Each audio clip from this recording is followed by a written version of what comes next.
Welcome to APEC Open Mic. It's February 3rd, and I'm your moderator, Tim Ventura. I want to give a big thank you to everybody who's joining us on today's call, along with everybody who is watching us on YouTube. So as a reminder, today's session is for open discussion as well as ad hoc presentations. We're not scheduling presentations in advance. We're trying to keep things fairly mellow, fairly casual. And I think what we're going to try and do is kind of have a 15-minute timer in place, and that way we're able to kind of go from one person to the next and kind of keep a flow going and a discussion going. And, what we've done in the past is relax that after, people kind of settle in and we have a conversational flow in place. So we do not have any attendees who have asked to present in advance today. We have a lot of stuff that's coming up in 2 weeks, at our StreamYard presentation. Today, we're just keeping things mellow and casual. One thing I do want to tell you, though, is we have a lot of lab work that is moving forward. And so that's something that I want to have people talk about. We have some amazing experiments. And so that is really, really exciting. Let me get into a couple of quick reminders first, though. You can view conference replays, details, and speaker info on our website at altpropulsion.com. During ad hoc presentations, try and save your questions for after the presenter, when they're speaking. And that way we're not interrupting too much. Again, we're trying to kind of keep things mellow, conversational, casual, and have a good flow. And that's really what this open mic was all about. So, try and take everything there, and just kind of go with things as they are, I guess. You can raise your hand in Zoom using Option Y on Mac or Alt Y on Windows. You can also type your questions into chat. We are not going to be firm on hand raising unless things kind of get chaotic. So let me encourage you to jump in when it feels appropriate. Again, we're just trying not to step on each other's toes. We're going to try and keep things focused on the core topics of the alt propulsion community as well. So I think that is just about it. I am going to, let me see. I'm going to allow everybody to unmute themselves. I'm going to admit all to the room, and I'm going to unspotlight myself. And Phil actually has his hand up starting out. Phil, let me, there we go. Remove spotlight. Okay. What do you have for us, sir?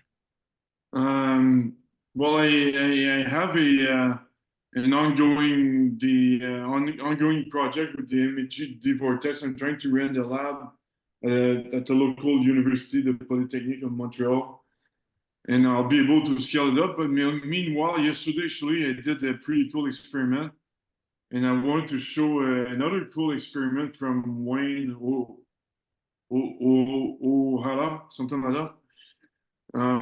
It's pretty cool. It confirms that, well, I mean, it's a big hint that gravity is just a energy density differential. So I'll start with by sharing. I forgot how to share screen on Zoom. Okay. Screen right here.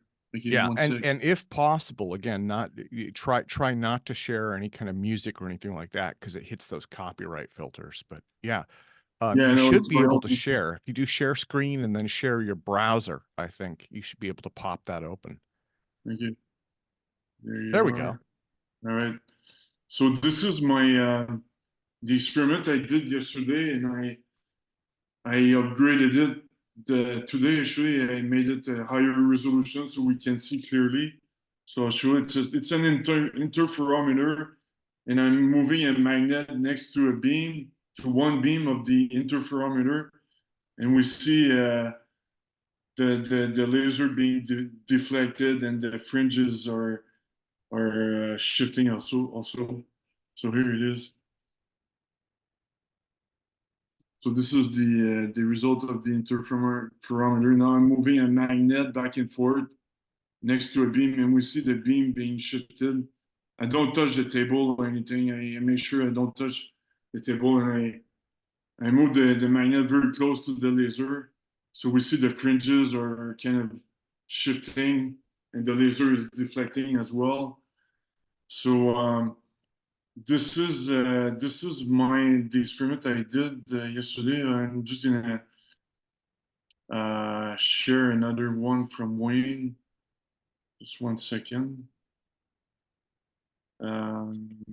It's the Wayne experiment. It's pretty amazing as well. So if I go here, what's up?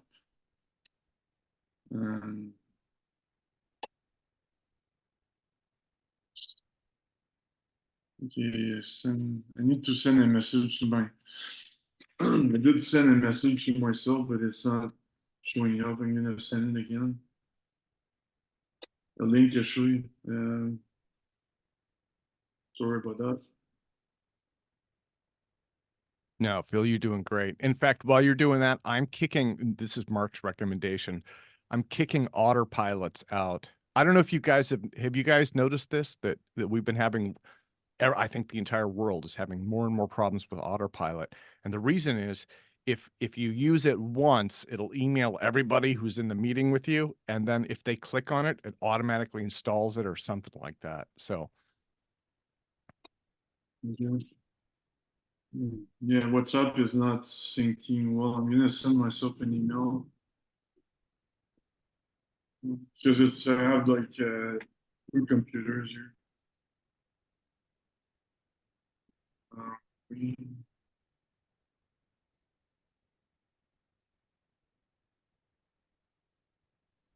just had the idea of sharing Wayne's work at the last minute, so but it's pretty awesome.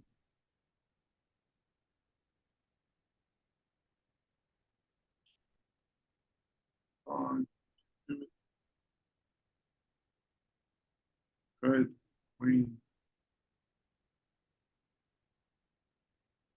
Right, here we go. yeah, and we'll give you probably about 5 more minutes and then we'll try and go to the next person. I'll forward it to the real effect. So, So I wanted to make this. This is whether the laser was on or off tiles from using LED bulbs, and I didn't observe any significant heating, maybe 1 or 2 degrees Celsius more overall. So this is and what I noticed from the control, Michael, it's state or the experiment. It's so the still turn right now. The motion. It's being attracted by light bulbs when the lights are being turned on. Left you see the pole is being attracted because deflection and creates energy density. And then so I tried a few different arrangements of this.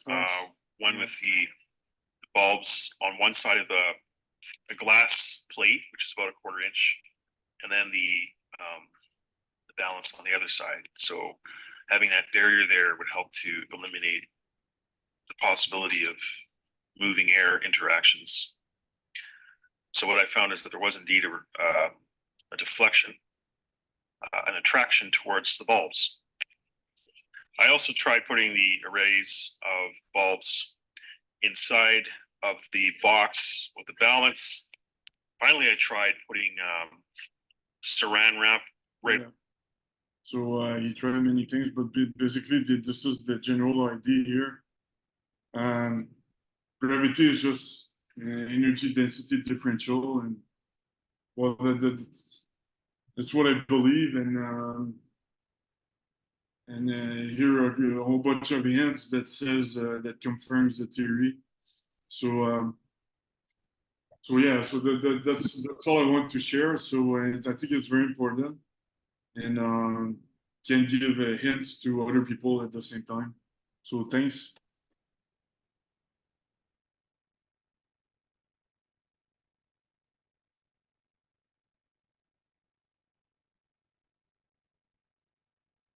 Awesome. Okay. Well, Phil, so let me see who wants to go next, I guess. And so one of the things that I've been really excited about, we have so Mark Sokol is changing over his equipment. He's doing a big change. And then Jarod and Charlie have been working on the Gravi-flyer, and they're really excited too. So I'm wondering, I mean, those would kind of be lab updates, but would you guys want to talk about that at all? Mark, do you want to talk about the S-band stuff you're looking at? Yes. So you all saw our update from last APEC, where we actually had some pretty much confirmed weight loss going on in the X-band.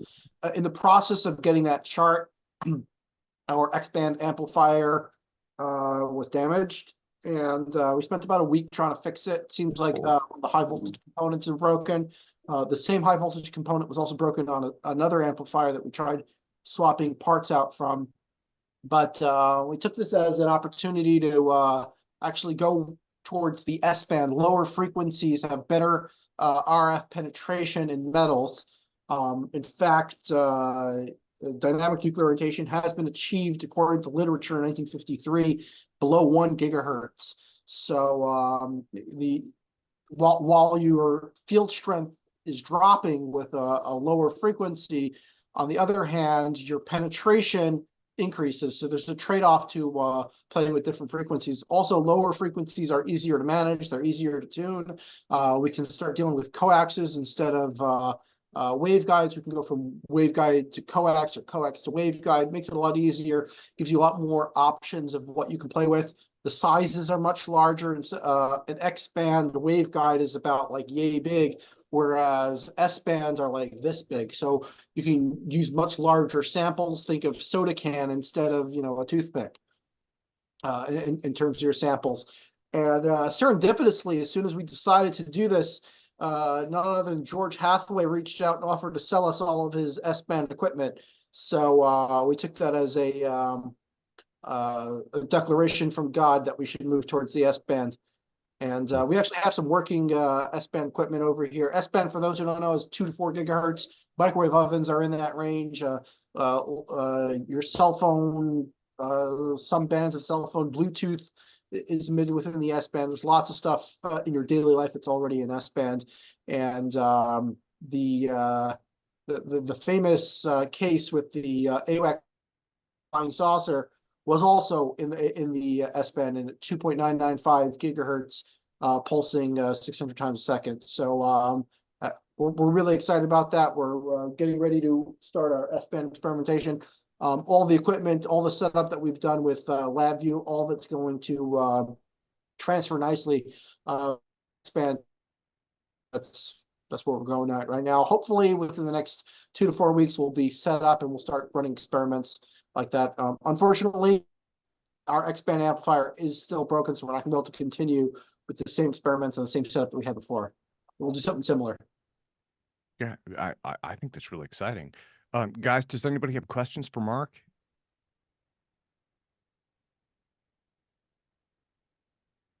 It's just crickets. Just crickets. Want to see. Okay, but yeah, people can unmute themselves. Yeah, Mark, I'm really excited about the S-band, the stuff. And Mark, can you hear me? Yeah, we can hear you. Drew, go for it. Oh, okay. Sorry. I really don't have any kind of a grasp on what it is you're trying to do. I mean, it's exciting and it's RF. And could you just give us the 30-second version of how this magic works? And Okay. I'm not slamming you, man. I believe in you. I just Thank don't you. understand what you're doing.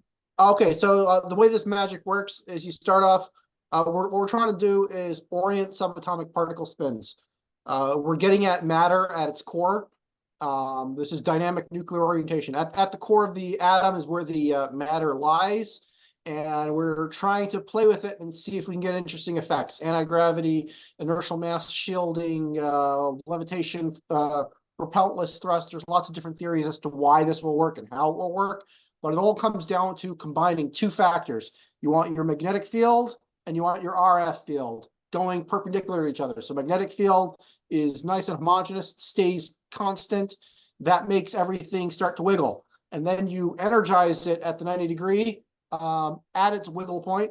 And if you energize it just right, you're able to build up orientation or spin orientation from the magnetic field into the core of the atom. And when you do that, we believe it will affect the way inertia reacts with this matter. And by doing so, small amounts of thrust would then be able to move the object, because the object would only weigh, a percentage of what it used to weigh when moving along its plane and axis of the spin. Yeah, and if I could add to that, so I think there are 2 or 3 different potential ways you could create propulsion with that, based on like various people that I've heard. And one of them is, like, what is it, the right angle rule? But then there are other ideas about, and I'm forgetting the term. They're again, going back to it, there are 2 or 3 different proposed ways that this could create propulsion. One of the things that's interesting to me also is you're kind of getting into, especially with the S-band, you're getting into that area that might be close to the Hutchison effect also, right? So, I mean, we might see all sorts of unexpected effects there, and Hutchison had the levitation of very heavy materials, and I mean, using George Hathaway's equipment. So, Hathaway was he originally Hutchison's partner. So yeah, I think there's all sorts of potential there. It's really exciting. It's really exciting. And then the other part is LabVIEW. I don't know if you have any LabVIEW that you want to show folks or not, but I'm really excited about that, because now you're able to really track that on a granular level and see what the data is doing, right? And that's something that's really new. That's one of those newer technologies that, like, Hutchison and Hathaway never had. For them, it was kind of like, okay, we're gonna, turn the dial and see if we can notice an effect. But like in your case, you're able to actually see, okay, I'm seeing a spike here on the graph, and that could mean something. Yeah, I'm able to push one button and have everything graphed out nicely, leave the room, take myself out of the equation, and come back and see the data. So that's something that's new, that's exciting. That will work both in the X-band and in the S-band. In fact, most of our equipment is more sensitive at the lower frequencies. So we're really excited to use the same software, and it's actually running on the computer that I'm talking on right now. This connects with all of our sensors over here. You can see our spectrum analyzers. We've got 3 of them. We have 22 gigahertz oscilloscope, different signal generators. The signal generator that's going to actually create the RF, the 2 or 3 gigahertz signal, can also connect directly to LabVIEW, and we're able to control the pulses and whatnot through that. And the next step that we're going to do after that is adding in the triplet state electrons. That's laser light pulses going into pentacene crystal are going to be inside the waveguide chamber.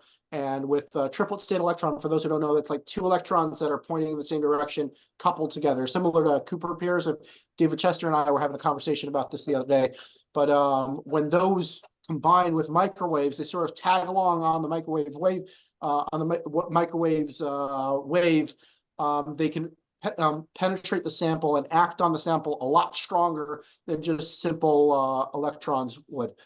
So that's another thing that we're hoping to get at in the near future.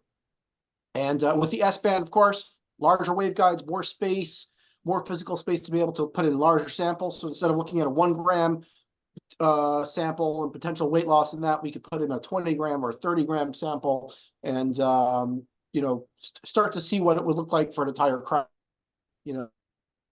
piece in there and see what would happen. Yeah. Oh, let me see. Daniel, did you want to go? You had a question? So in essence, you said you're more or less just passing electromagnetic radiation through an external magnetic field, and you're getting some kind of effect out of that? Or am I misunderstanding something? Okay, so we're starting off with a magnetic field. That is, let's say the magnetic field is between my 2 hands. There's a waveguide in there as well, and inside of that is a sample. So the magnetic field goes from left to right or up to down, depending on which configuration you have it in. And then the RF field, the electric component, goes along with the static magnetic field, and its magnetic component goes up and down. And what this does is it perturbs the more frequency of the valence electrons, the way the valence electrons sort of wobble around in conjunction with the static magnetic field. When energized correctly, they can transfer their orientation to the core of the atom via a process known as hyperfine coupling. And if you pulse it at just the right rate, depending on the temperature of the sample, you're able to actually build up orientation of the core. This is known as dynamic nuclear orientation. This is a science that's been discovered back in the 50s, ever since we've had radar equipment. Unfortunately, most of the early papers on this are all that we actually have.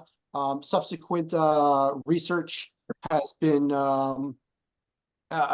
made top secret, and we believe that there is a connection between this dynamic nuclear orientation effect and anti-gravity and how these spacecraft work. It's also worth to note that like an MRI machine that you have in a hospital works on a similar principle, but it's 2 orders of magnitude lower than what this dynamic nuclear orientation would achieve. Me and Tim are actually planning on going to an experimental nuclear magnetic resonance conference coming up in April, where we're going to be discussing with people who actually work in this field. Mostly the people who work in this field today, the known applications of dynamic nuclear orientation are to increase the NMR signal to noise ratio. So you're able to look at certain chemicals and compounds and know what they're made out of. So if, let's say, Pfizer has a new drug, they want to send it out to analysis and know, oh, this is 50% purity, 75, 100% purity. They would send it off to a lab that has the capability of high field dynamic nuclear orientation coupled with NMR spectroscopy, and then together they're able to build up a spectral line and know exactly what's in that sample, down to the atomic molecular structures. So that's the only known use for it right now, but they're not looking for any effects in weight loss in the sample, which is what we're looking at. So two-part question here. Is any of the research that you're kind of basing this in was any of the Mikhail Gertenstein's research? And then secondly, if you're getting, can you like reverse the system and get weight gain instead of weight loss? Yes. Okay. The first thing, I have no idea who that is, possibly. We've seen lots of connections between what we're talking about and anything that seems to work. Okay, so Mikhail Gertenstein in 1961, he postulated that if you pass electromagnetic waves through an external strong enough B fields in a gravitational or in curved gravitational space, not Minkowski space, you can get a conversion from EM waves to gravity waves. And I'm wondering, I think that's something different. That sounds something different. Okay. That sounds like something different. But as to your other question, yes, it can also lead to weight gain. Okay. At least theoretically. So like when you pass the field through, can you like you can't really get the whole atomic resonance spins, right? Measured. Could you shoot Jarod, opposite? Can you turn on your camera, please?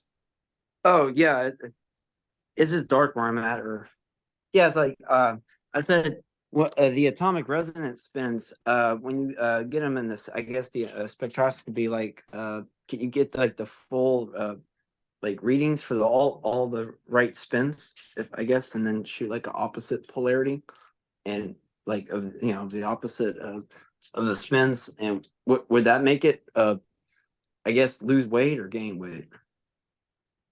I think it comes down to spin coherence. So when you build up coherence, you lose weight. When you destroy spin coherence, you gain weight. That makes a lot of sense. Yeah, sorry, go ahead.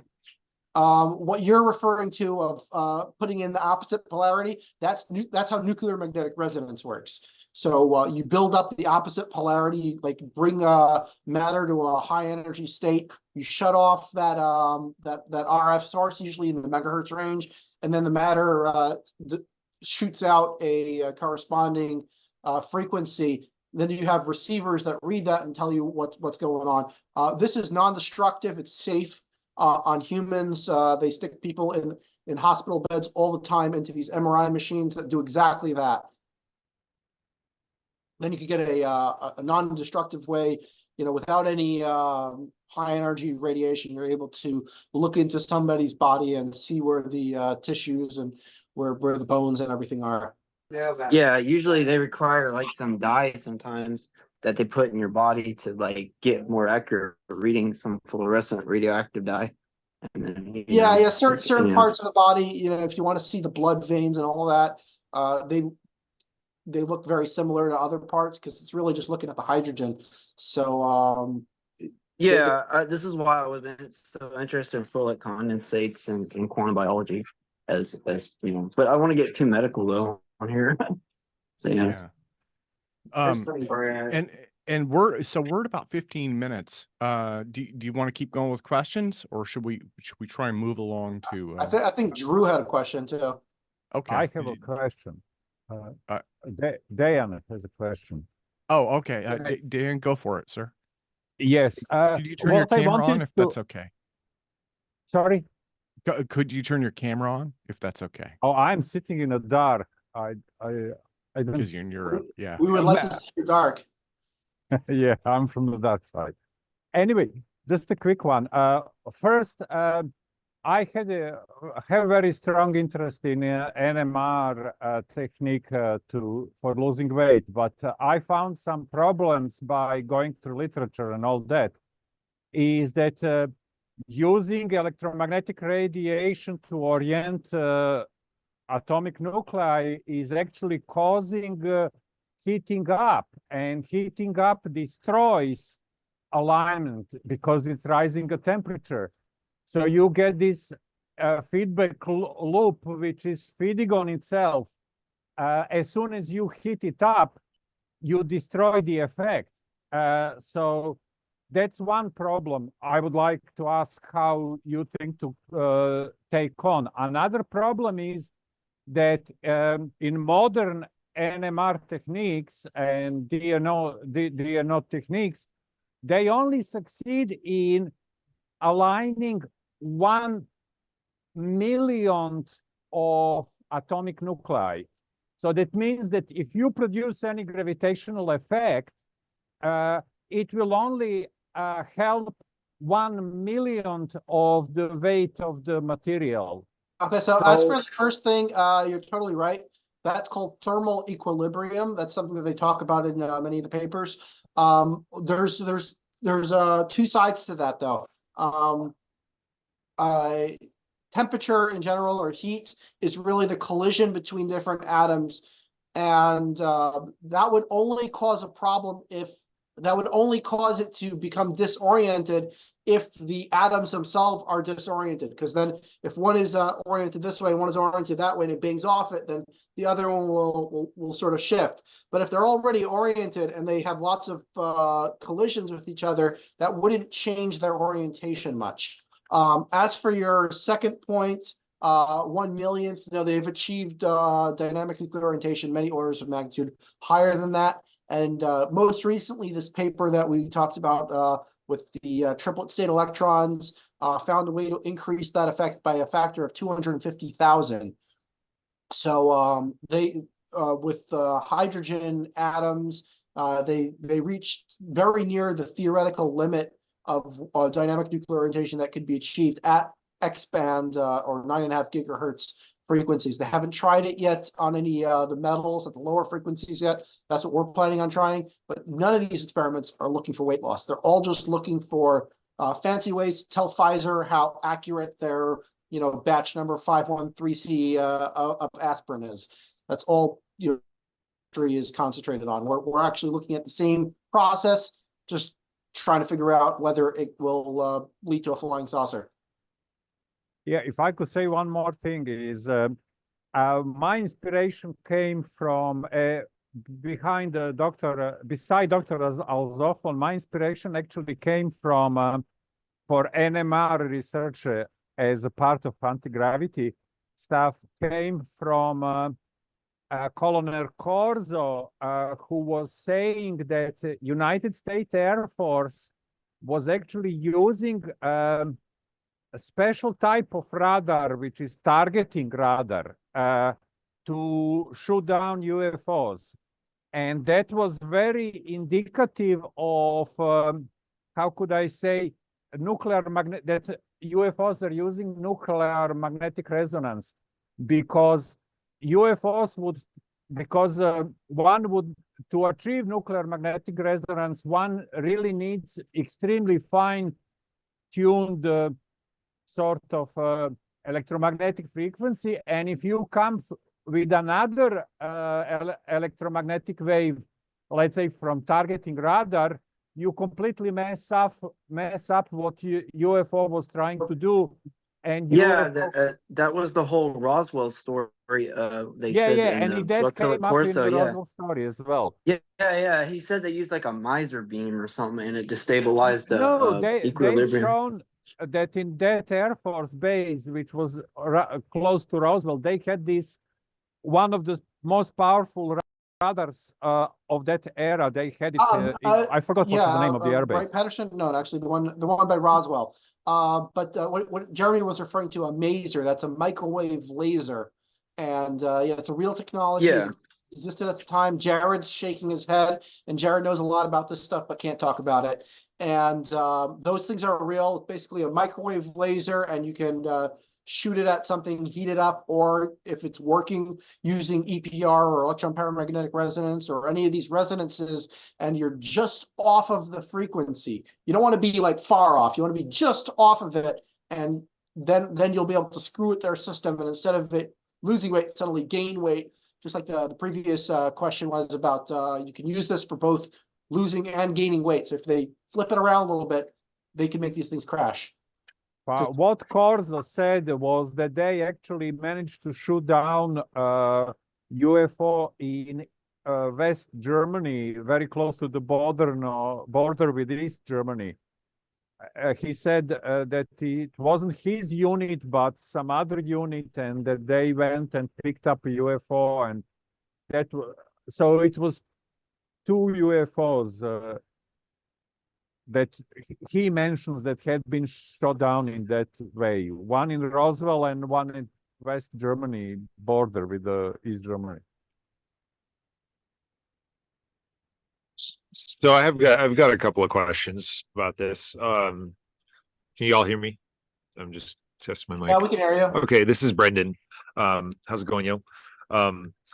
Somebody mentioned, well, you guys are talking about nuclear magnetic resonance, and that makes me instantly recall Schumann resonance. Oh, you guys are familiar. That's like the natural acoustic resonance of the atmosphere, because of that's the electromagnetic fields of the earth stimulating the unique combination of atmosphere, right? It varies by pressure and stuff. I wonder if anybody here has used Schumann resonance to like create any energy devices or weird propulsion effects. And then Brendan, yeah. you should check out Mike Gamble's APEC presentations, where he goes into how the Schumann resonance is connected to gravity. Okay. Mike Gamble's your man.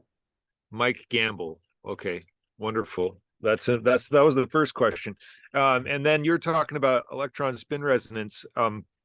Recently came across some information saying that it has to do with like the direction of spin resonance in the electrons, but also in coils. You can create this with orientations of toroidal coils, but like counterclockwise is somehow pertinent to what you might call anti-gravity or negative energy or negative space-time curvature, and clockwise is that's gravity, increased gravity, or increased positive space-time curvature. Does that kind of ring any bells? If I can jump in on that one, if you Sure. look at the work of Ted Phillips, who worked on Project Blue Book, Ted Phillips wrote some really good reports because he was the lead trace case investigator for UFO landings. So he went and investigated like over 10,000 landing sites. When you look through his stuff, it was something like 70%, 75% of the landing sites had like a clockwise swirl versus 30% had a counterclockwise swirl, indicating that it's not simply one or the other. They can go either way, but there does seem to be a preference. And that might be hemispherical as well, because most of these are in the northern hemisphere. And it also pertains to my own upbringing. Is sort of pseudo-native. I'm not going to culturally appropriate or anything, but my training was that when you're in ceremony, The leftwise spin counterclockwise is a releasing, and clockwise is driving into the earth. And these are intentional modes during ceremony where there's drum beats and there's resonances of emotion and all this energy, that the motion of those energies actually have a real meaning in human ceremony as well. And what you just said sort of drove that home. But yeah, very, very closely connected. Thanks, Jarod. Appreciate it. There's a couple places I could start. Anybody else want to chime in on that? I'm down to hear. Whirling dervishes. Oh yeah, the whirling dervishes. There's another one, another example. Yeah, you look into all these esoteric practices and like shamanic rituals and stuff like that. You find a lot of correlations the further back you go. Well, Rad. Yeah, my thing, that's a big thing in my research with the quantum biology and medical and neuroscience, UFO related thing. Like monks, they said like the meditation thing they could do when they levitated that rock supposedly with the acoustic resonance. That was pretty cool. They just, they did all those lines, like they were running with the lines or something, and they created like this weird section. I can't remember what book that was. I think you guys might remember. Can't remember his name. So one of the things I was hoping also was, Jarod, would you want to share an update on what you're doing? And you don't have to if you don't want to. It's totally up to you. But oops, I think Jarod disappeared. He did disappear. I had to stop winding my coil there for a second. Would you want to do? This is the other, and I'm not sure.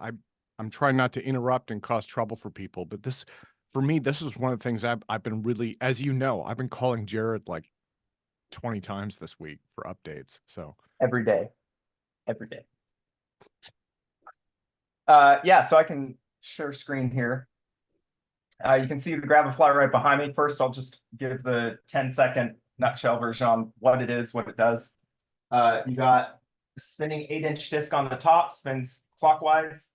It's charged to positive 10 kV. You have a stationary center disc that is twice the diameter.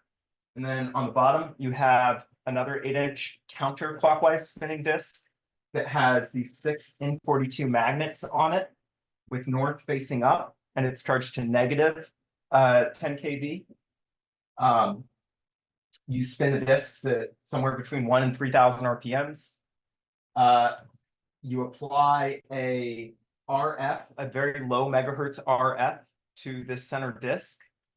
And then there is a piezoelectric buzzer on top that is the secret sauce that once these are all spinning, once you have your RF field and everything is stabilized, you pulse this RF, this piezo, and the thing lifts off the ground. Alexey Chekurkov has demonstrated this dozens of times now.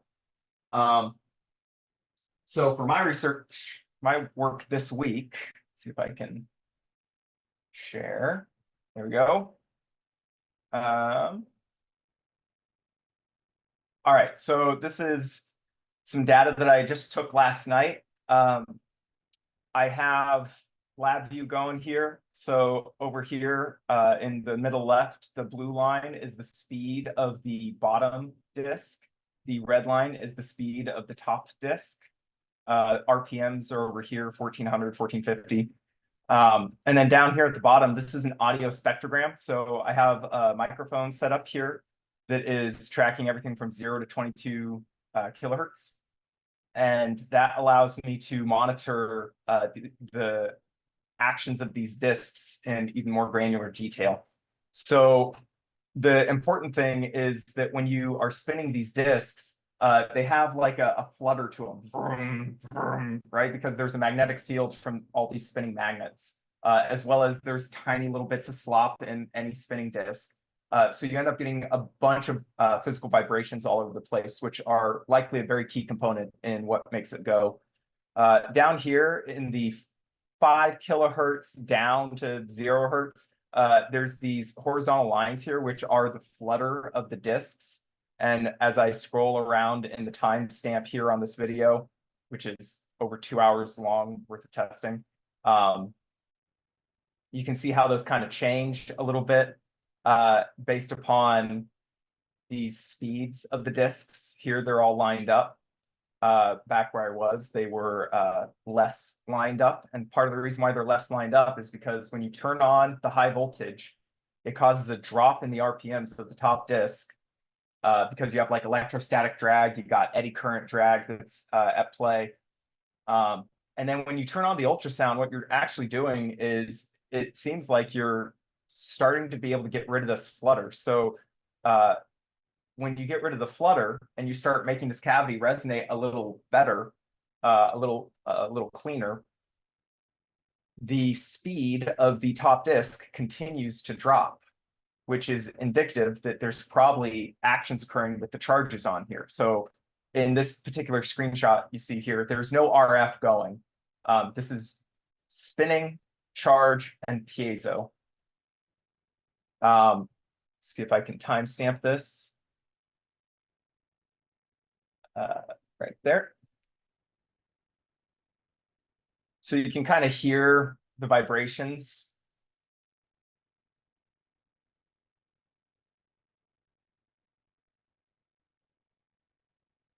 So those vibrations are pretty important, I suspect, to the operation of this entire craft.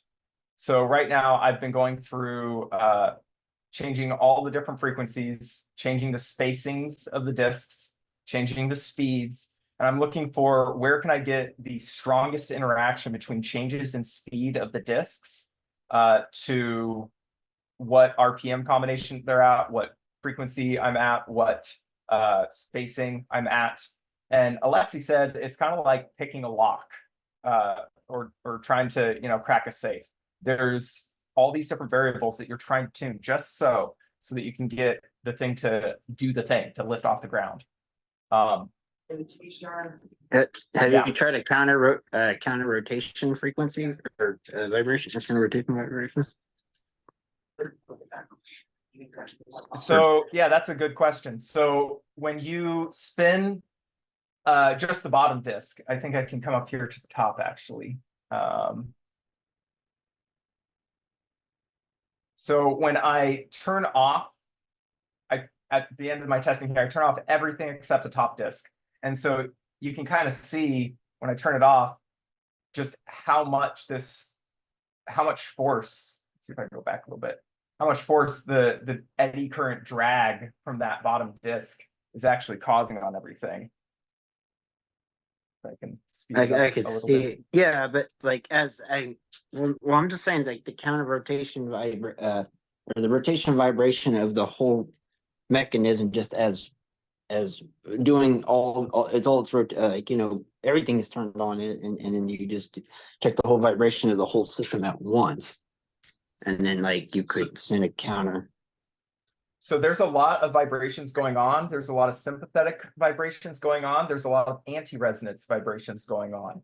And I think part of the key to cracking that safe is being able to amplify the sympathetic resonances as well as dampen the ones that you don't want.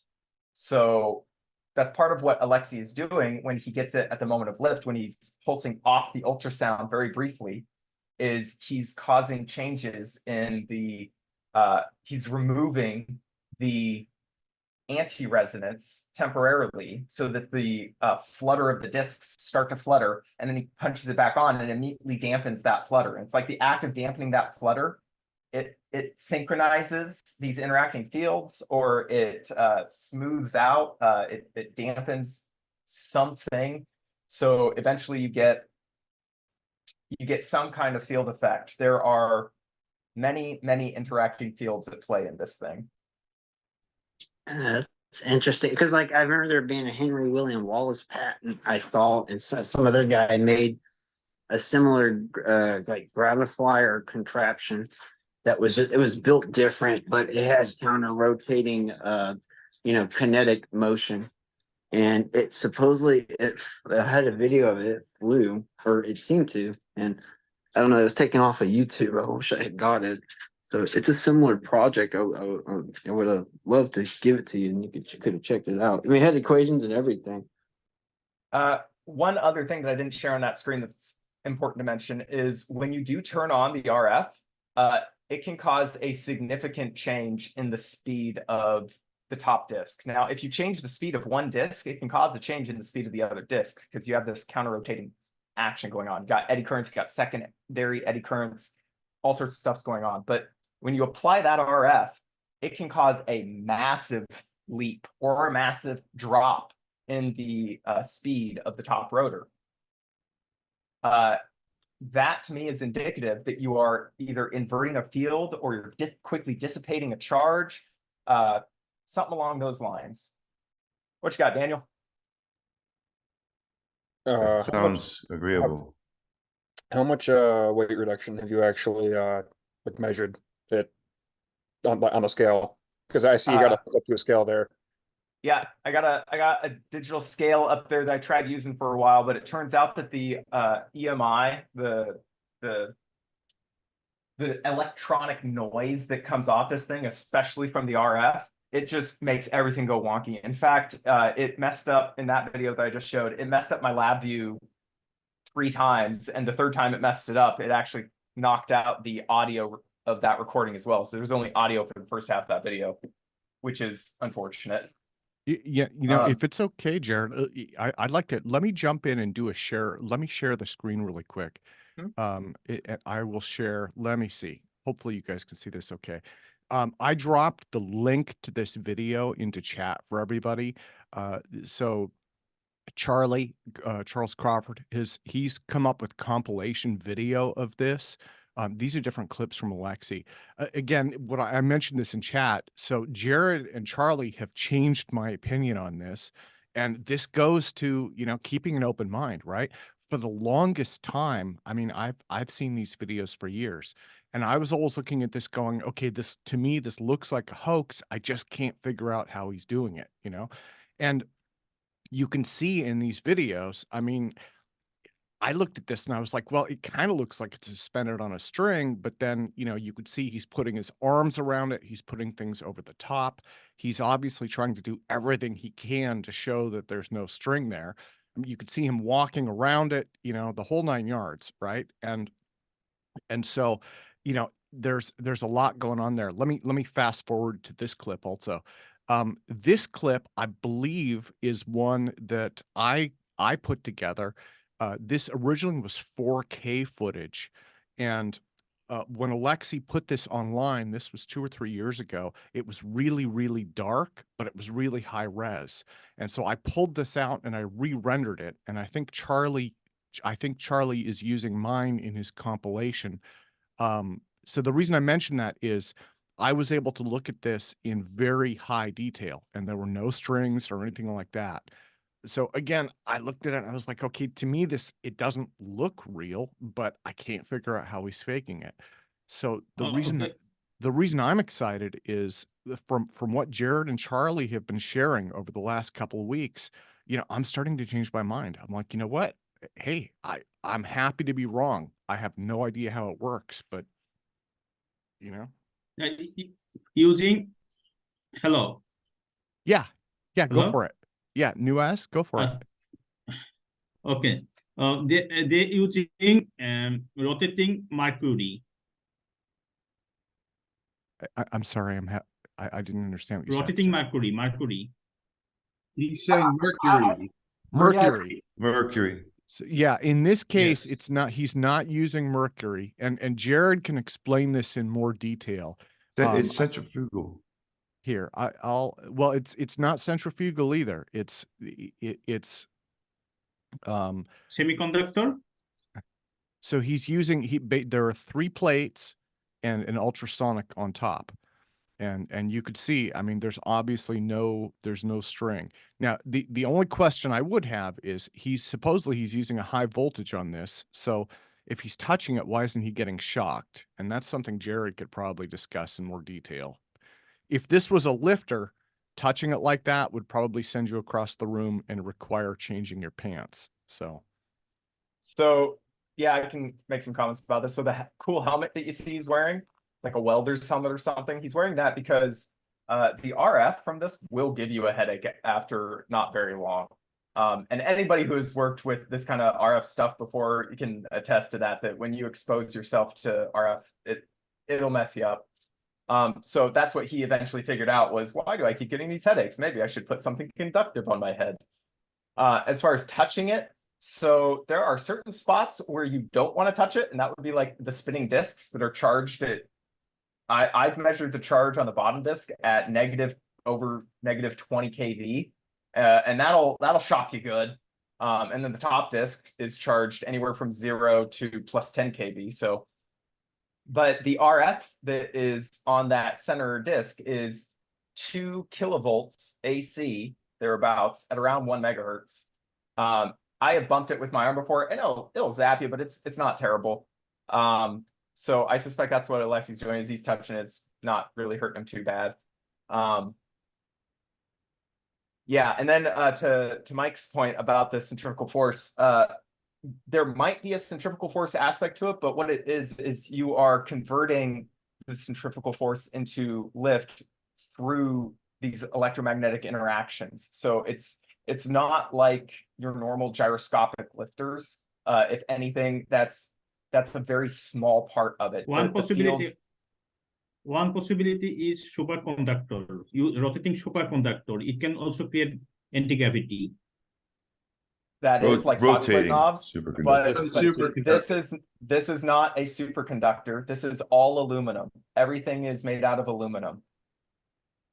Yeah, it's aluminum, the magnets, neodymium.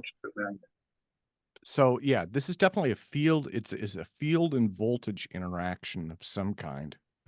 So what would be the risk versus reward of, like, let's play a little game theory here on a decision tree. Assume it's totally legit. Assume it's totally bunk.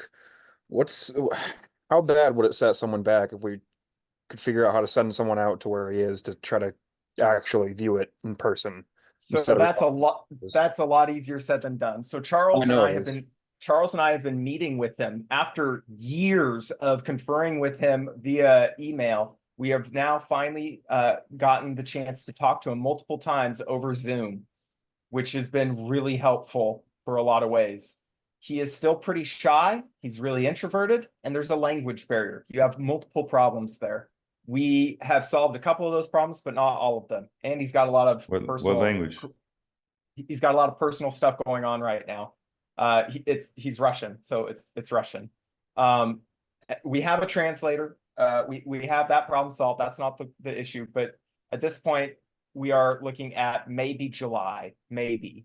Okay, so you are looking for someone out there. I speak Bulgarian. We are absolutely talking to him and trying to convince him to let us go over there with our equipment and take all the measurements that are, you need to take. And until we can take those measurements, we're probably gonna continue just stumbling around in the dark like I am, right? Trying all these different things. So getting back to my original question there, in your mind, it is worth the risk versus reward of at least going to look in person. Absolutely. Okay. Absolutely. Now, Jarod, if it's okay to ask, would you feel comfortable sharing any of the Zoom? You had a couple of Zoom clips, and again, I don't want to overstep. I don't want to pressure you to share anything more than you're comfortable with. So give me 1 minute and I will share the latest one that I shared with you where it lifts off the ground. Again, the thing that excites me about this is yourself and Charlie, you guys are getting so deep into this and you're becoming more and more convinced that it's legit. And so for me, I mean, you guys are doing really detailed hard work on this. And it's like, okay, instead of saying, oh, this is a hoax, this is BS, you guys are going the other way. You're saying, you know what? So that's the reason that I'm getting excited about that, And I'm happy to be mistaken. I am more than happy to be mistaken on this one. Doesn't Alexey have like some kind of like a gravimeter too as well? Like is that like what is that? So Alexey's gravitometer is just a couple metal pieces of tinfoil aluminum connected to a multimeter with like a capacitor in there, and all it's doing is it's measuring the electrostatic field and the RF field, and I think it's checking the power factor between those two. Okay, so he's not actually measuring like gravitational wells or gravitational waves with it. Okay. No, absolutely not. But it should be noted that his use for the LEDs on that gravitometer and the way it works is very similar to Grabenikov's stuff. And Grabenikov is like one of the top 3 people that Alexey relied upon for his ideas on how to make this. So just something worth considering. So here's a short Wonder clip. if you could put a LED on the thing and see if it red shifts or blue shifts while he's using it or something. It does not appear that you're getting any redshift or blue shift from this thing. You might be getting some little bits of plasma flying out as his brass brushes on these spinning discs is scraping off metal at high voltage. But I don't think that those are a strong contributor to any of the effects. Let me play this video here. I have 2 So he's questions. pulsing the ultrasound and it lift off the ground. Lulu, if you can let me play this just a couple more times and then we'll get to you. Okay. So push the button, lifts up. I'll come back here a little farther last time.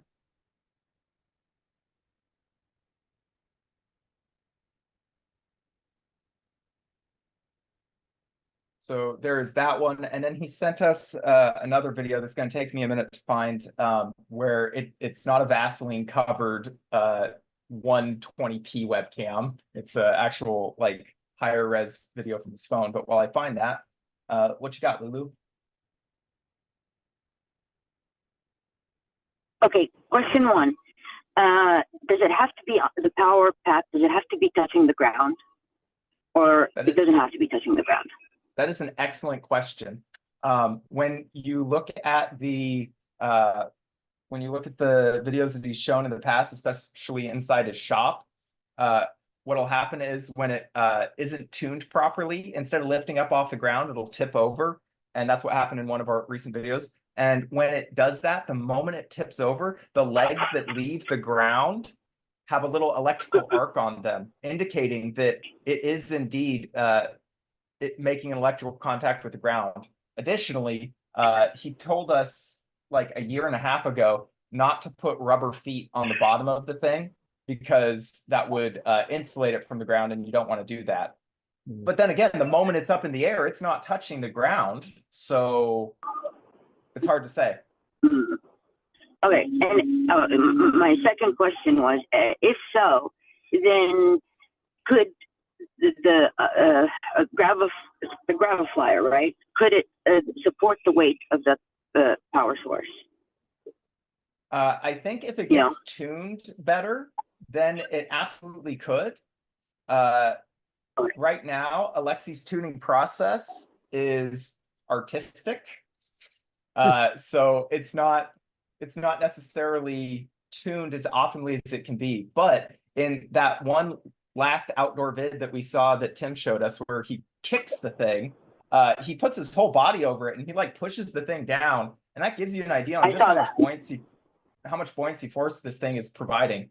And there's other videos where he gets it like 20 feet off the ground. So for it to go up that high, it's producing a fair amount of thrust, especially with the added weight of the cables. For every additional foot it goes up off the ground. So let me share this video here of I think this is inertial force, basically, for just kinetic vibration, kind of rotating vibration. All right, so y'all can see this. So it's a little higher resolution. How about I full screen it for you? So pushing the button, pulsing off the ultrasound. So off, off, off, and now up. And then he immediately turns off the power. The camera glitches out for a second, which happens pretty much every time this thing achieves lift. It causes a big EMP to everything around him. It's knocked out his laptop twice now. It knocked out his little space heater. It knocks out his Wi-Fi. It's a pretty significant EMI released during the moment of lift. But I'll play this one more time for the moment of lift. Now, Jared, so the camera does come back on after, right? It does. After it glitches out. So that is kind of another indicator that he's not turning off the camera manually, which I think is interesting. So again, that goes against the hoax idea.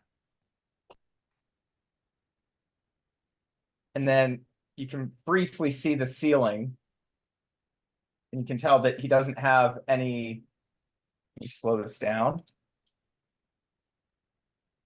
You can see that he doesn't have any hooks or anything. He's, nothing for strings to hang it from the ceiling there.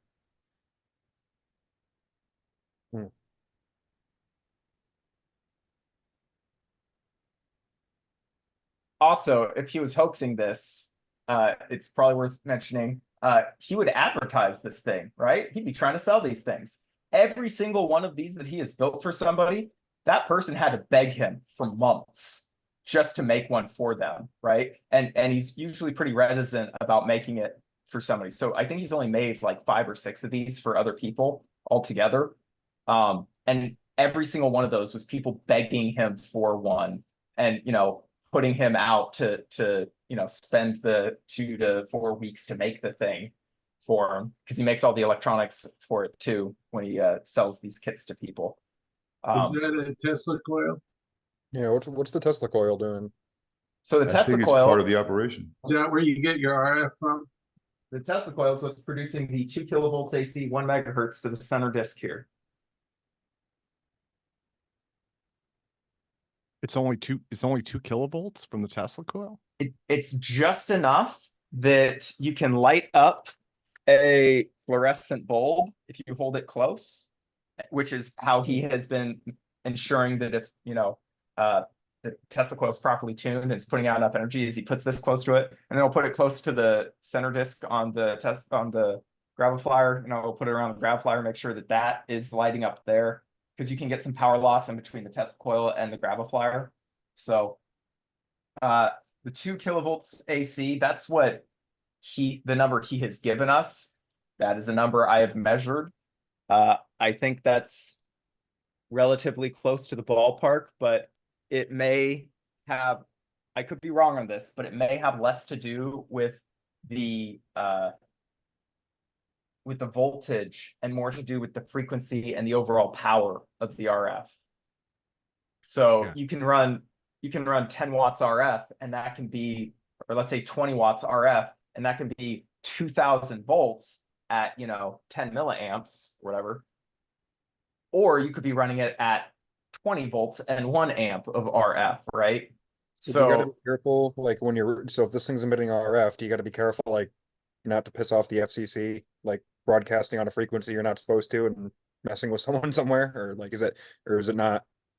I don't know, 10 watts. That is what that is for. So that is your FCC chart that tells you what frequencies you're allowed to operate on and what frequencies you're not allowed to operate on. So I make sure that I am only operating in the ranges where I'm allowed to. And I still keep the power levels low so that the signal doesn't go too far. Additionally, there's these things called SDRs, I think signal digital radio. Basically, it's a way that you can listen to ham radio stuff using the internet.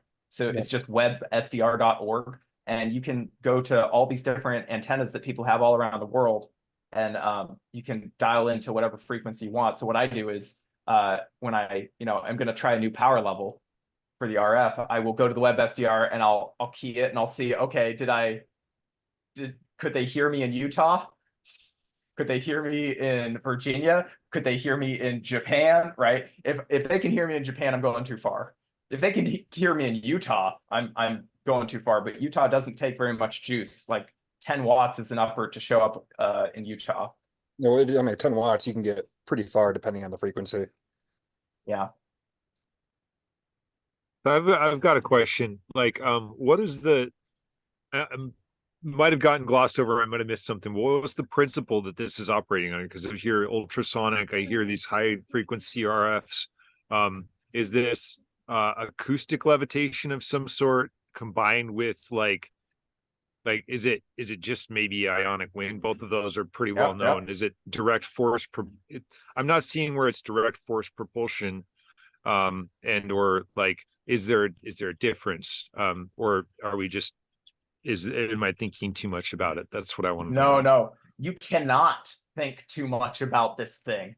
You see how many variables we have, right? We have the speed of the disks, we have the separation distances of the disks, we have the frequency and power level for the ultrasound and the voltage and the RF. There's a lot of variables, right? Or So is trying Russia just dumping a red herring technology on us to get us to investigate this? Sorry. no, Just wondering. He's not. no Yeah, Russian he's not part of spy. the. Yeah, he's not affiliated with the Russian government. He doesn't even live in Russia. Okay. He just is originally Gotta from ask. there. I gotta ask. It seems like a lot. It seems like going to Hong Kong to get your eggs from the corner store. It seems like a lot to do about a few things that we've already established exist, like ionic wind levitation and it's levitation. so. Yeah, and I could speak to that because I have done so much with lifters and ion wind and all. It is absolutely not ion wind, just based on the amount of power that he's using and the configuration of it and the voltages he's using. You could not produce enough ion wind to lift that. It is far too heavy. So if this was an ion thruster, it would be 2 orders of magnitude more powerful than the most powerful ion thruster. Just something worth putting out there that I don't think some random Russian guy in a garage with, you know, $1,000 worth of scrap metal stuff managed to make an ion thruster that is stronger than $100 million ion thruster.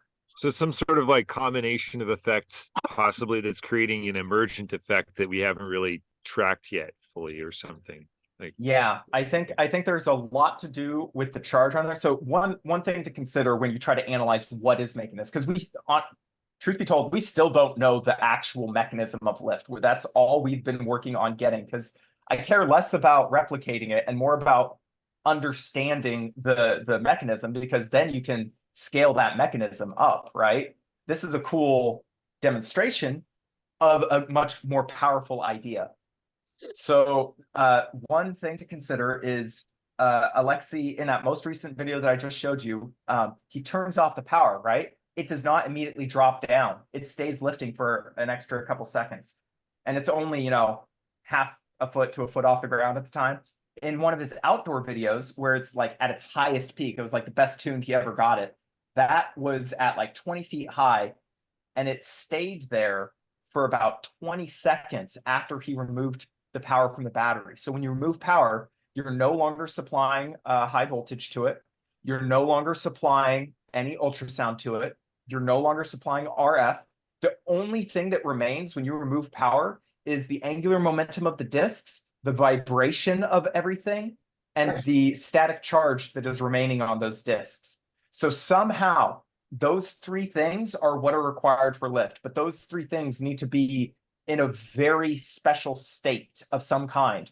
My guess at this point, if I can conjecture, when you take a thin piece of metal and you vibrate it up and down by a certain amplitude, if you have an RF signal that is a fraction of the skin depth of that thing, right? So if that whole thing is moving up and down by a 0.5 millimeter, right? So 1 millimeter total, and you have a 0.5 millimeter skin depth RF signal on there, at the same time that thing has a lot of charge on its surface, you are creating what's called a complex capacitance, complex impedance, when you have, you know, that stacked disk thing like we have here. So it's moving relative to another one.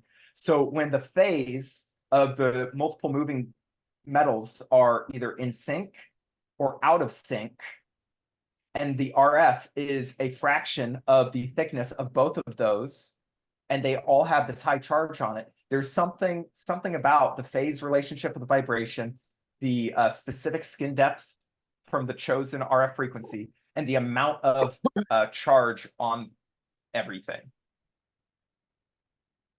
I think it's kind of reminiscent of the Hutchinson effect, in that the inventor himself is sort of eccentric and doesn't take proper notes, and takes a lot of fiddling with a bunch of knobs to get the effect going. But once he gets it going, you see this crazy stuff happen that you can't explain. Some sort of self-resonance that's over unity. And to the over unity point, in the instances where I've seen the rotors change speed significantly with the application of either the ultrasound or the high voltage or the RF, especially the RF, there's been a few instances where I get like a runaway effect, where the two speeds will come together and match up on the graph there, and then I'll hit it with RF, and shoom, they start zooming off together, either very high or very low, and that's a lot more interesting than when just one disk zooms off on its own. When both disks start changing speed together very rapidly in a certain direction, I think that's when I'm getting closer. And to that point, Alexey says that when it's ready for him to pulse the ultrasound, which you only get one shot at, otherwise you have to shut it all down and start up again. When it's at that point, you should hear a special sound. And that's what he does, is he's listening for a special sound to emanate from the whole thing. And that special sound, he says it comes from the Tesla coil. I don't know that for sure. But as you saw on my audio spectrograph, there's a lot of lines on there, vertical lines for specific frequencies of things you can hear. What I hear is singing notes emanating from all of the disks at certain resonances.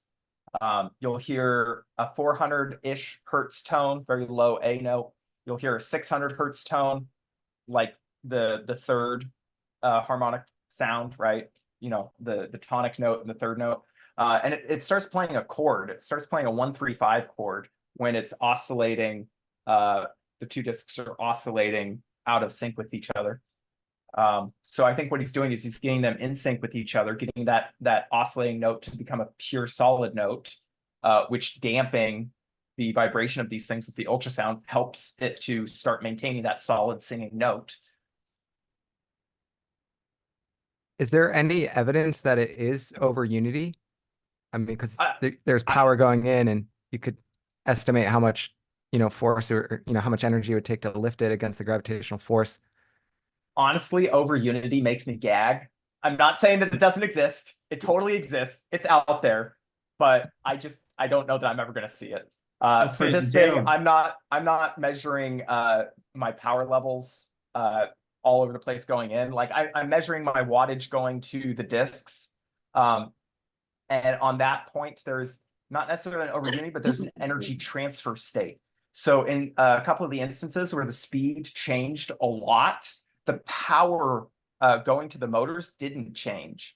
And that's where I start getting really excited, because why the heck did both disks just change 200 RPMs and the power level going into those disks is rock steady?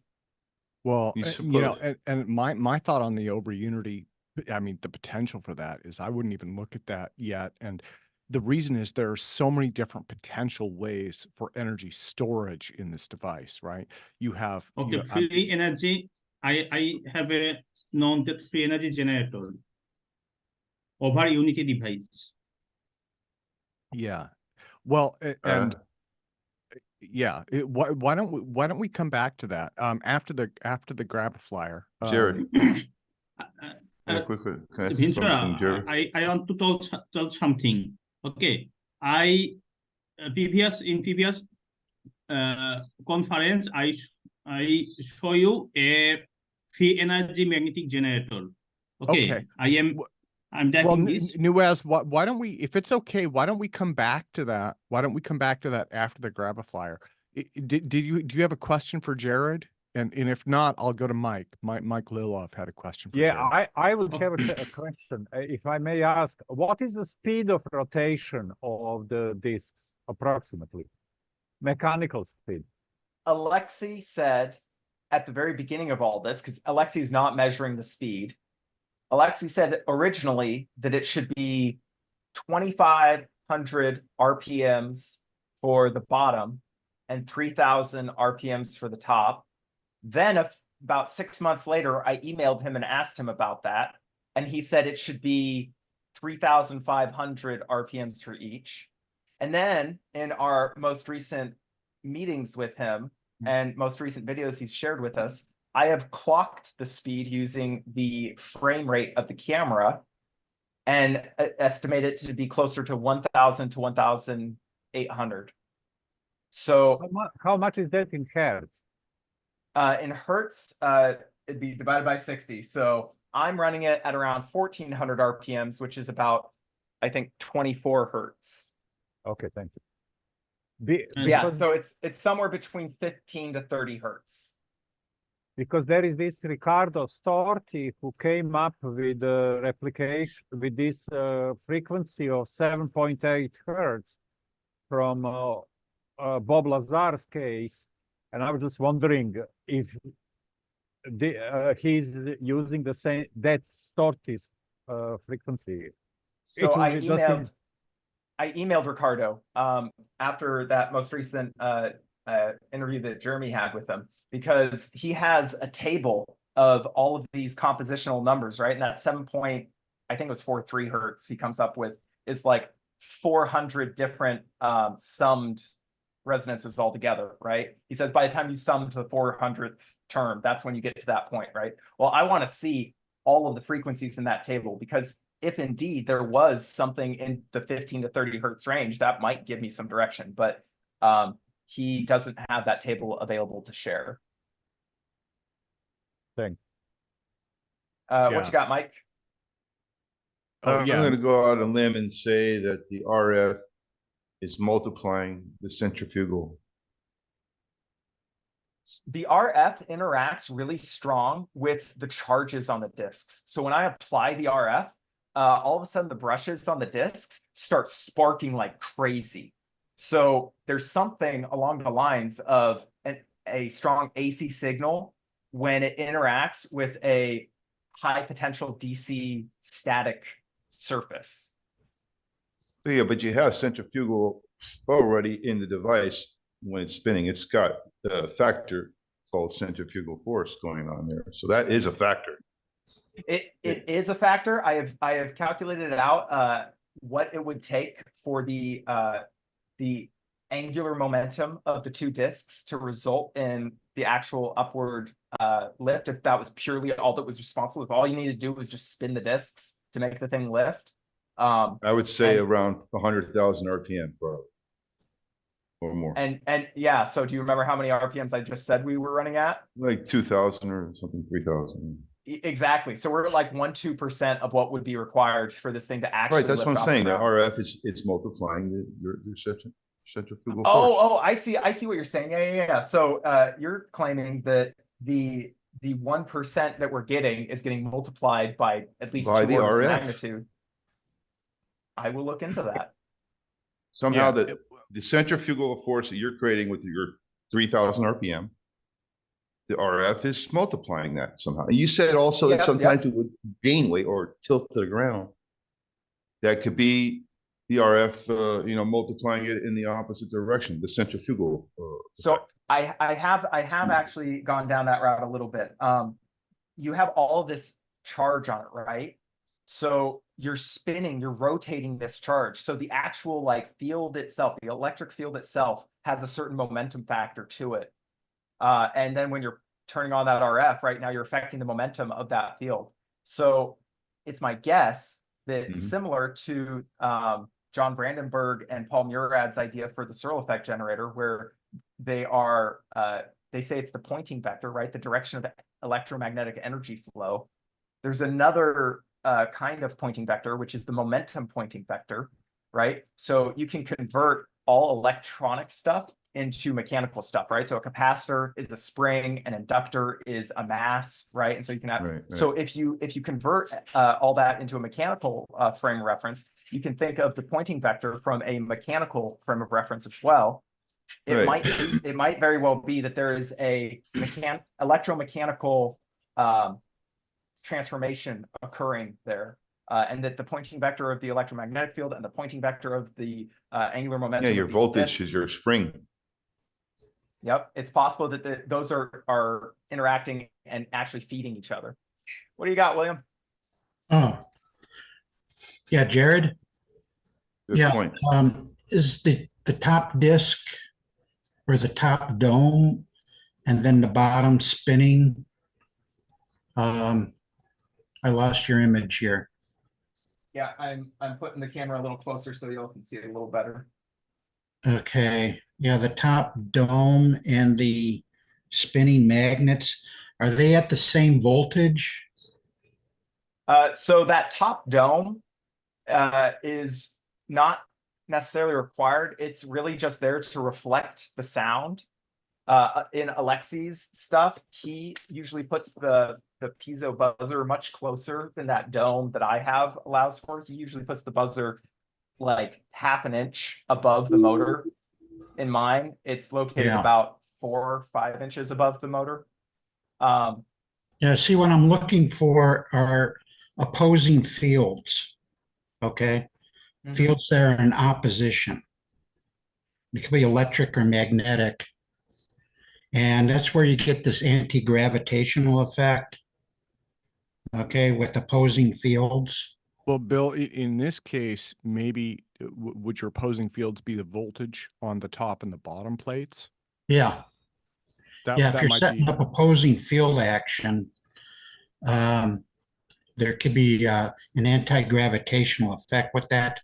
You're creating what's called a phase conjugate mirror. Okay, with this, and it's a scalar electromagnetic effect. Okay, and that's your objective. Okay, is to get the scalar electromagnetic effect. Well, and Bill, if I could interject for a second, in terms of scalar effects, I think that those would absolutely be present in this system because of the resonances that are involved.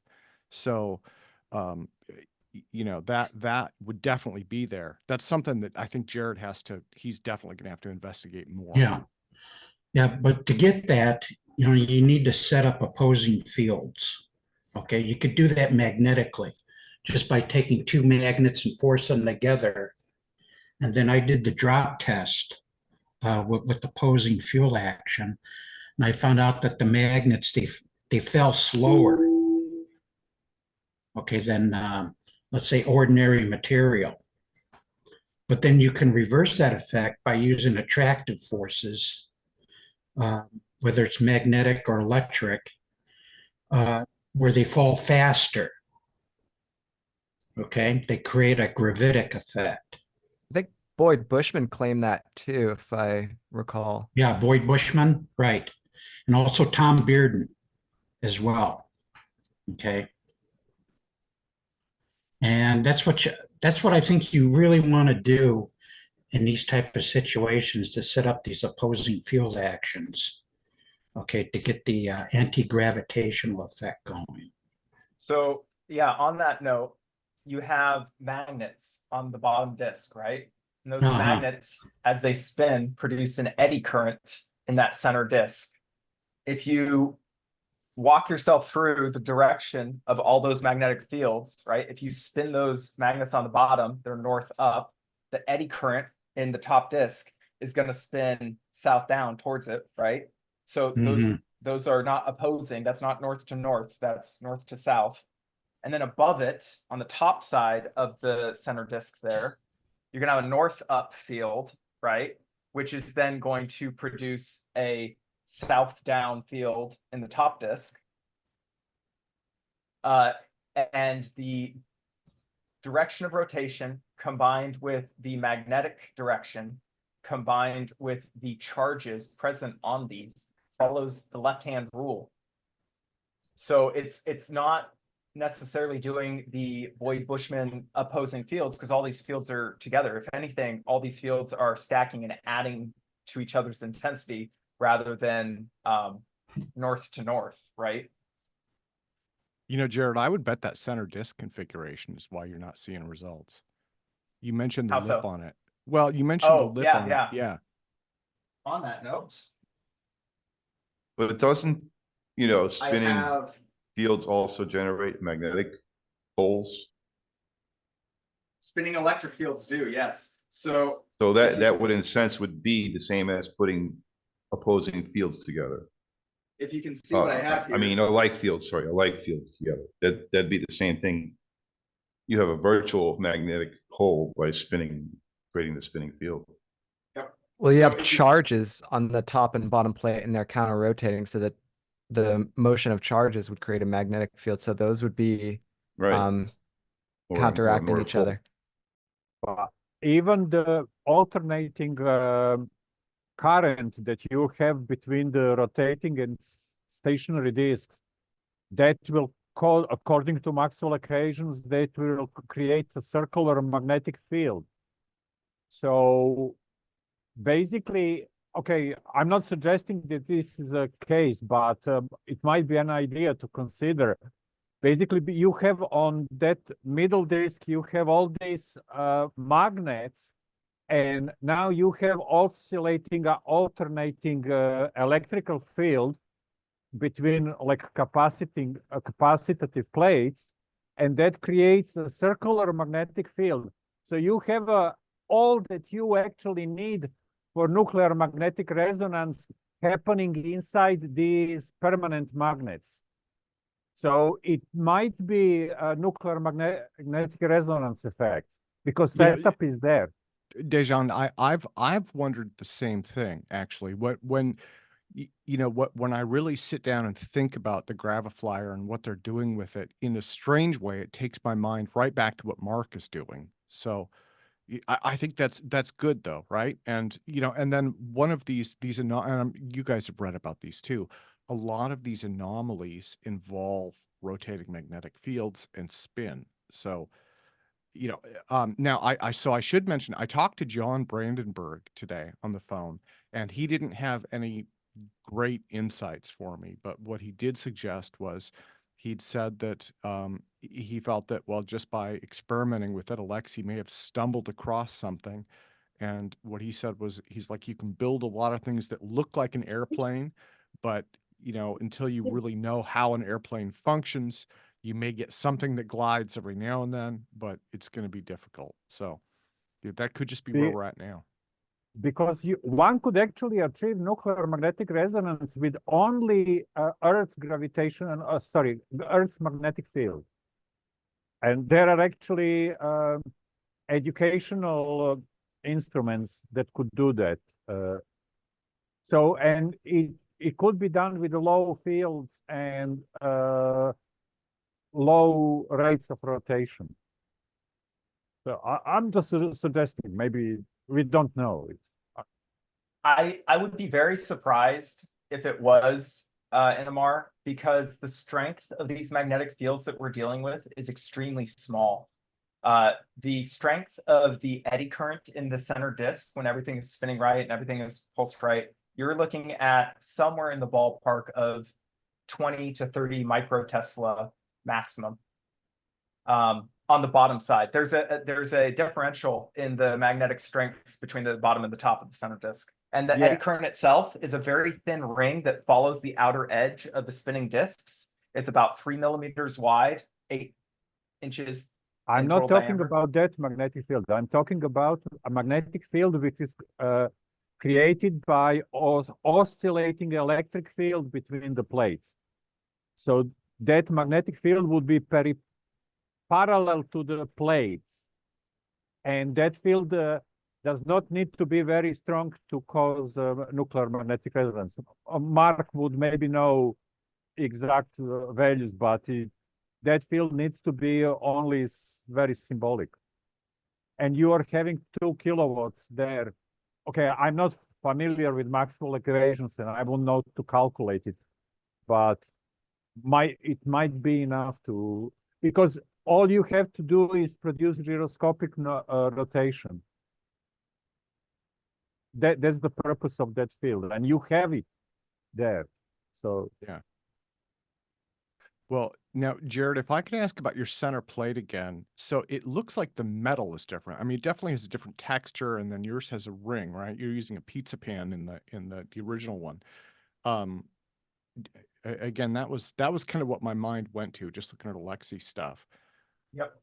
So this is the first one that I built, and it's the one that I've been testing for a few years now.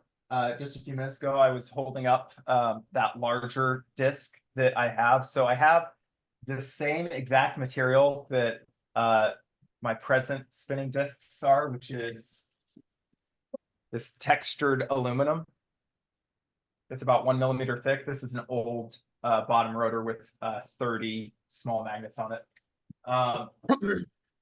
So yes, I wholeheartedly agree, Tim. My center disc, my mid plate is not ideal right now because Alexey says that all 3 discs are about 1 millimeter thick. And while my pizza pan is 1 millimeter thick pretty much everywhere, that outer lip has a roll on it that's about 2.5 millimeters thick. And that causes some significant variation in vibration of the whole thing. So over the next month or two, I'm hoping that I'm going to be able to build a larger Gravi-flyer, because as you saw, that other disc I have now that's cut out is much larger. So hopefully by increasing the sizes of these things, it might become even more apparent, a little easier, because I'm going to be able to have more static charge built up on these things. They're going to be thinner, so they're going to be vibrating differently. Yeah, should be interesting over the next few weeks here. Yeah. Well, and again, I would urge that everybody takes a look at Alexey's video, and that way we'll all end up hooked on the Gravi-flyer and we'll have no lives, right? That's the idea. So it is exciting though. It's exciting. I watched that video 4 or 5 times, and it's like, I'm just like, how could this possibly work, right? But you know. Daniel, what you got? So I hate to sound like a broken record here with the Gartenstein effect, because I brought it up on at the end of Mark's presentation too. But it really does play into kind of this reoccurring theme that we see in like the rotating magnetic fields. You know, I mentioned earlier one proposed way of getting the Gartenstein effect was pumping electromagnetic radiation through sufficiently strong B fields. Another way that it's been proposed is by rotating nested, or counter-rotating nested magnetic fields. Also produces the same effect. So what I'd really like to see happen here at this point, because this effect was first derived out in like 1961, and then some people have done a little bit with it, but not much. Because there's really no way to detect gravitational waves yet, until we have better interferometers built. But I'd really like to see someone who's better than me at the math kind of collaborate with one of you two and figure out exactly, with the electromagnetic frequencies, the energies you have coming off it, with the really complex, magnetic fields that you have going on. It seems like there might be some kind of interactions there that are along this line. It might not, I don't think it's going to be explaining everything, but it seems like a really good candidate to, someone who's better than me here at the math should probably familiarize themselves with this, and then, work with you and crunch the numbers. And I have a hunch you might run into some interesting coincidences doing that. On that note, there is a very important relationship between the speeds of the disks. I suspect that it has more to do with how that eddy current plays in the center disk, because you're taking that eddy current, and the magnets on the bottom spinning disk are creating a swirling eddy current, but then the counter rotation of the top disk is fighting against that eddy current. And so it's kind of like you're taking that eddy current and you're splitting it into 2 parts, right? And that means that you have 2 twisting magnetic fields, not necessarily nested, although there is probably some overlap between them, but especially stacked. Like you have everything going on here that you would have going on in the equations for, if you were playing with the Gartenstein effect. So like it might not be there, but I have if there's anything to this, at least gravitationally, I suspect it might be coming from that.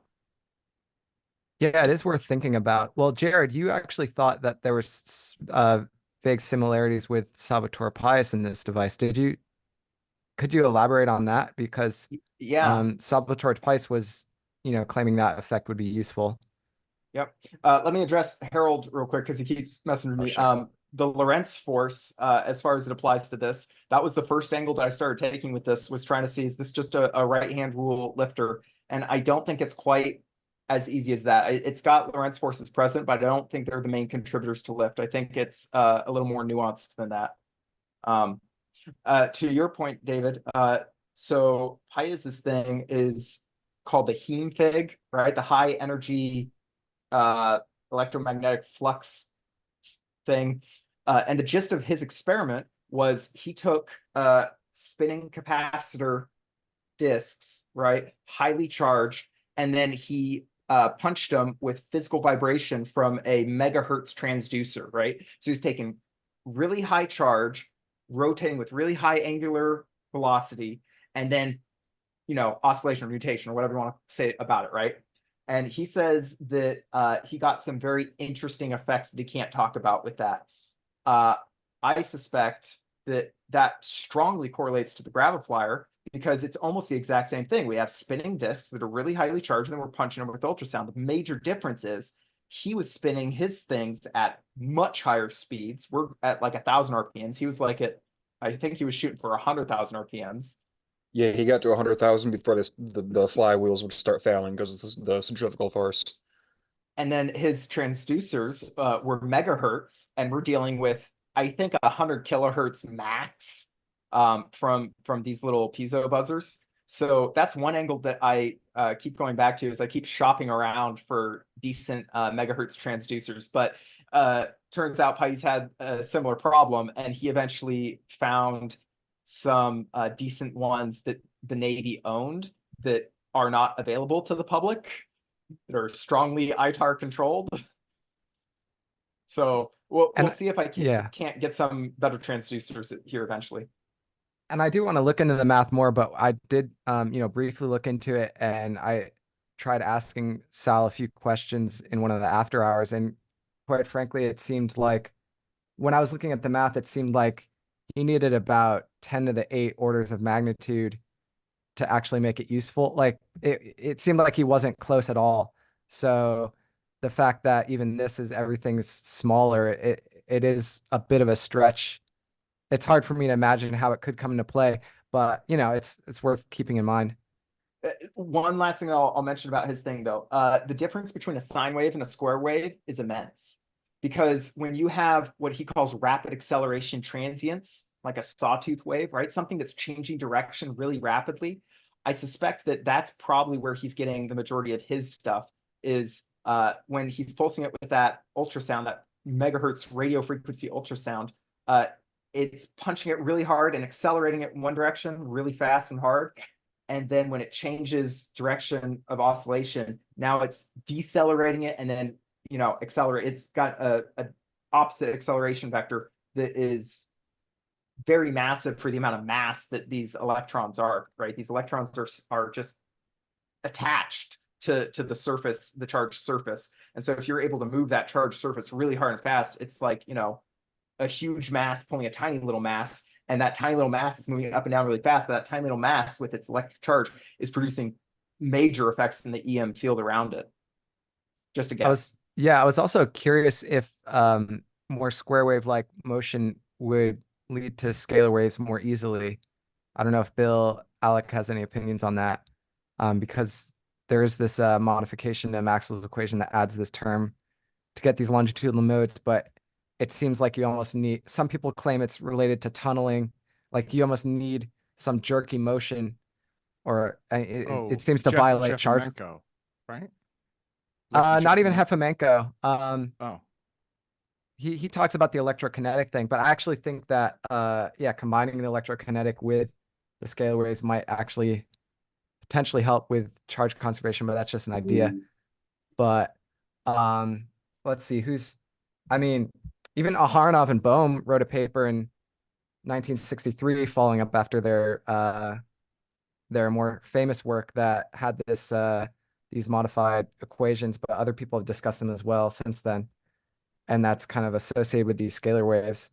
But yeah, it's like you need some charge density that almost like jerkily moves or something, or like tunnels, and I don't know. I mean, something like a square wave seems closer to that than a sinusoid. So I'm not sure. I still have to think about it more.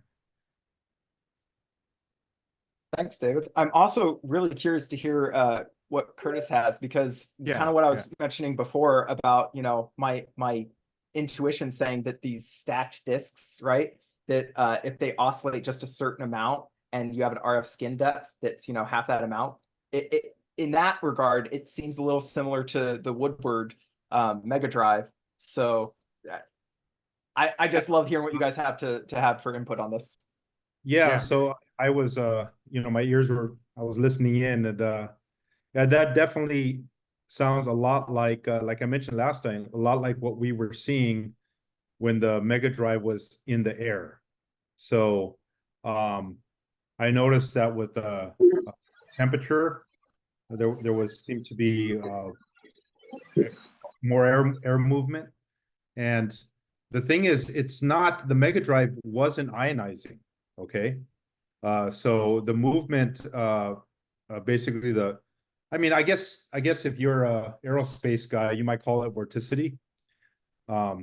So there's, you know, at down to 10 to the -3 torr, you can have vorticity, right? That's why there's a helicopter on Mars.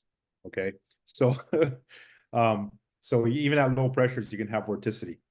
So if you have something vibrating, and actually there's a YouTube channel called Action Lab, and the guy just posted a recent video where he's using sound to put out fires. Okay, it's really cool. So yeah, the air. You know, I agree that, okay, sure, you have high voltage and you can have ionization, but that might not be the only thing going on, or the main source of thrust in the air. But definitely, if you're having vibration, what we found is that if you're having you know, vibrations in the kilohertz, tens of kilohertz ranges, which is you know, above the human hearing, but it's still, you know, in kind of the sound, you might call it near sound, you know, infrasound, or I don't know what term qualifier you'd use, but that energy is definitely pushing on the air. It's possible that a lot of that thrust is coming from that, especially if it's a relatively light device. You know, the Woodward drive is like, you know, a small little thing, and it was getting millinewtons, a lot of millinewtons, and it was pushing, and on the pendulum was moving around. So yeah, I could see something larger with the right resonance happening that could be setting up standing waves and moving. Especially a standing wave would make sense if it's like stationary and then moves up and then stops, and you know, it could be tuned to, you know, whatever. And that's why it's an art. You know, the fact that you said it's an art form, that's what, you know, that's what we were finding. Like, we had to make sure that you know, the thing was able to move freely for that effect to happen. So what was interesting about the Mach effect drive is that you know, once it was put in air, and all the tuning that happened afterwards was really tuning it so that the air effects were optimized. So it's kind of one of those things where, but it might also, you work in theory for the Mach effect, and that device as well. Like if you're having energy going in and out, and if you put if it looks like the equations and the thoughts about the Mach, you know, the Mach effect, which we know is a real thing, right? Like I talked about a month ago with Harbor Meats thing. I mean, it's something that's been proven in the lab, right? But it's a subtle thing, like, you know, does Jim's equation work? You know, I don't know. You might want to analyze it from that point of view, and like kind of differentiate and figure out, is there a way to put a baffle below, right? Where you're like blocking, you know, it's going up, and then you're like, you know, if you do anything above, you know, whatever, the standing waves are not going to care about that. It's going to be the standing waves below where you want to interfere with it, you know? So if you do stuff below it and that interferes with it, if like you like put something at an angle and you know, make it so that it can't have standing waves down there, right? You can look at the different ways of doing that. Maybe that's a way to figure out, okay, oh, wow, this is the mechanism, you know? So I would look at mundane things, like, call it mundane, but, you know, it's hard to figure out, right? So. Yeah, really good stuff. Thank you. Well, and thank you, Curtis. Yeah, and you know, if you want, I could put that video by Alexey back up for just a sec here. Here, let me. I'll share that again. By the way, Tim, I have a lab update I can give you later. Oh yeah, absolutely, absolutely. Well, and guys, let me know if I'm dwelling too much on the Gravi-flyer. Jarod, I can't. Oh, this is great. I mean, it's a lot of the stuff, same stuff. I mean, that where's he at here? And you could see, yeah, I mean, I don't know. See, it's going to skip that part, but you know, so if it was airflow over the top, and if you guys remember, he puts his entire body over the top of this. And for me, you know, so again, it looks like, it doesn't look like it's being suspended by anything. Doesn't look like there are any wires holding it up or anything along those lines. You know, and in the higher res version, and they still might not show, right? If it was like fishing line, you wouldn't see that in a high res, but I didn't see anything that really indicates that. And just the way that he manipulates it and handles it, it doesn't look like there's anything holding this up. And he puts his body over it too. So if there was airflow on the top, you would expect, at the very least, you would see a lot of movement there, right? And you can see his clothes aren't really blowing or anything like that. So if it is a, oh, sorry. If I can add one thing, Tim.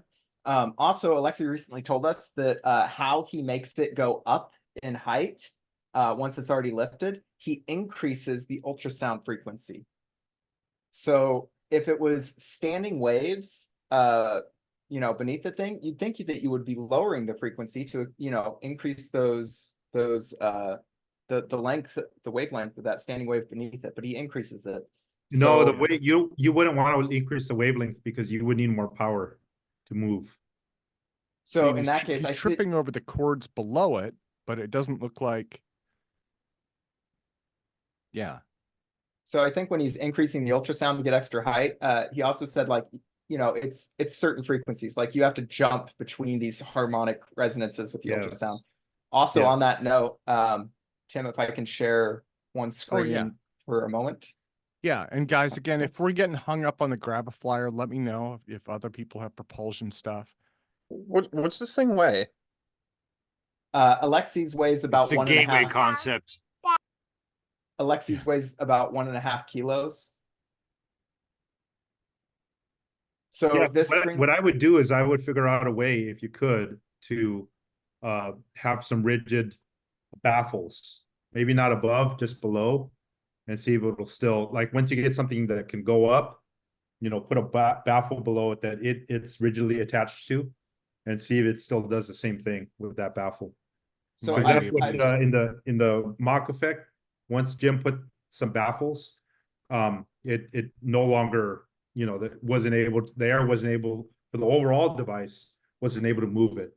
It was internally moving, but not the overall. So as far as the air thing goes, also, in that video that Tim just shared, you can see that the blades of grass aren't really moving underneath it. Also, I've done a lot of smoke tests with this thing.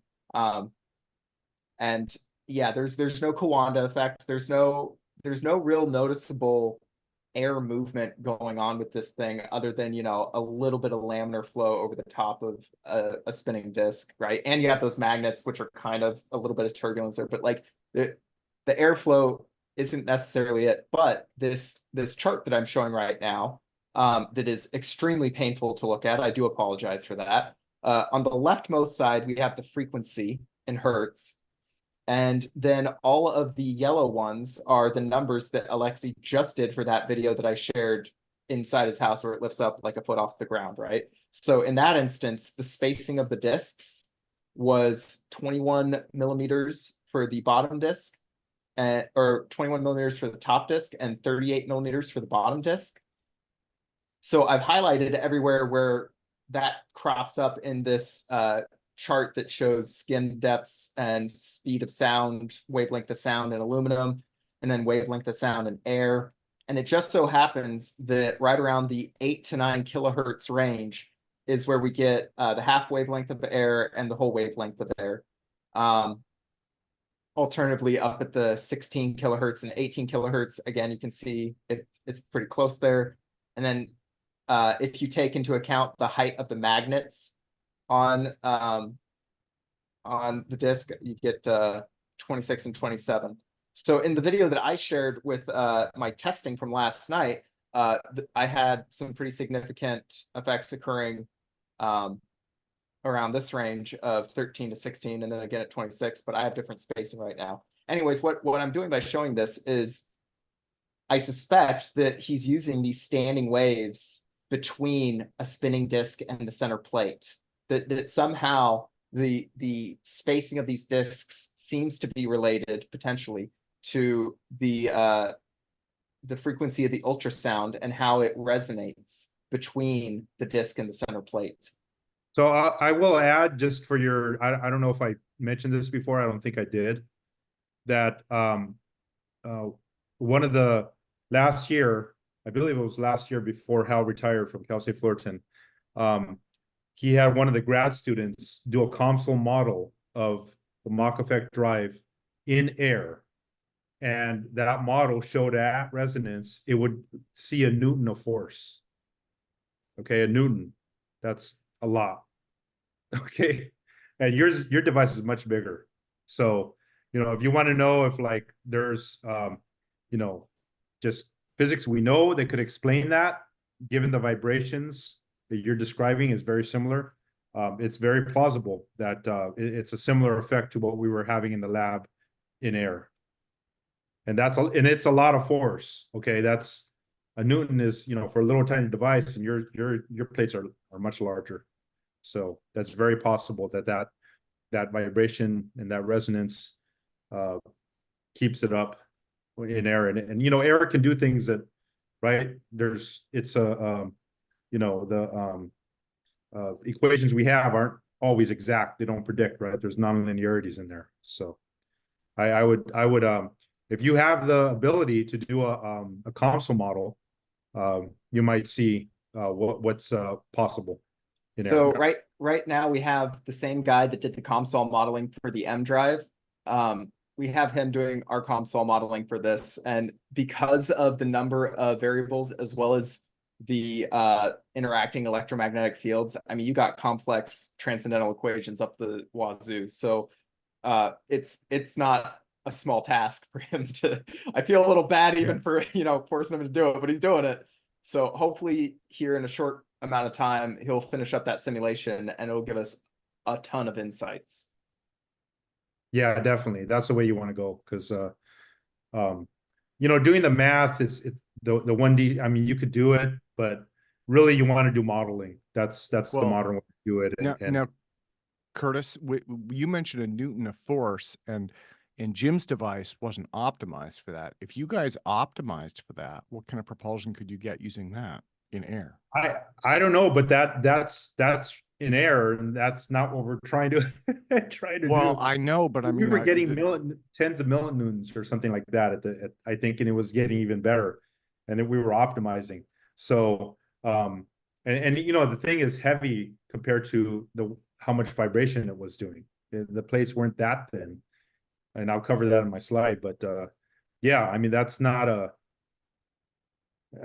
I mean, maybe it is a novel way of moving around in the atmosphere that we might want to explore. You know, if someone wants to fund that, but it wasn't what we're trying to get propulsion and, you know, out there in the vacuum. So that was my thought, actually. You know, in lieu of a flying car, I'd be happy to take a levitating car, and it sounds like that would do it. So.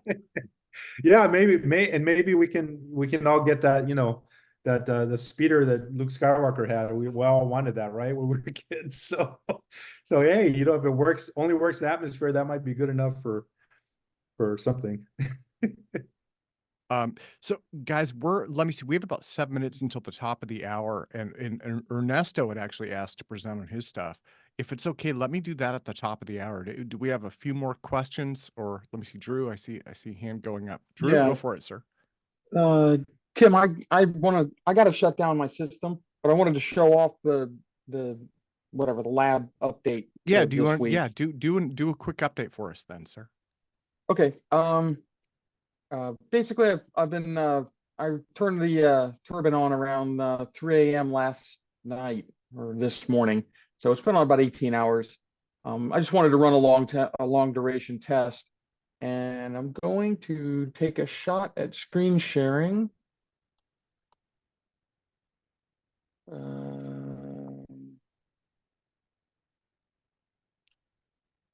Are y'all seeing what looks like a computer screen with squiggles on it? Yeah. Yep. Okay, good. Basically what this is it's real time live. This is the electronic downfeed from the vacuum chamber where the test article is actually in it right now. And it's cold out there, so that's why I'm in here and remote operating the system. And there's a whole lot of stuff on the screen. Not much of it is interesting. But what I'm going to do is I'm going to switch on because right now it's off.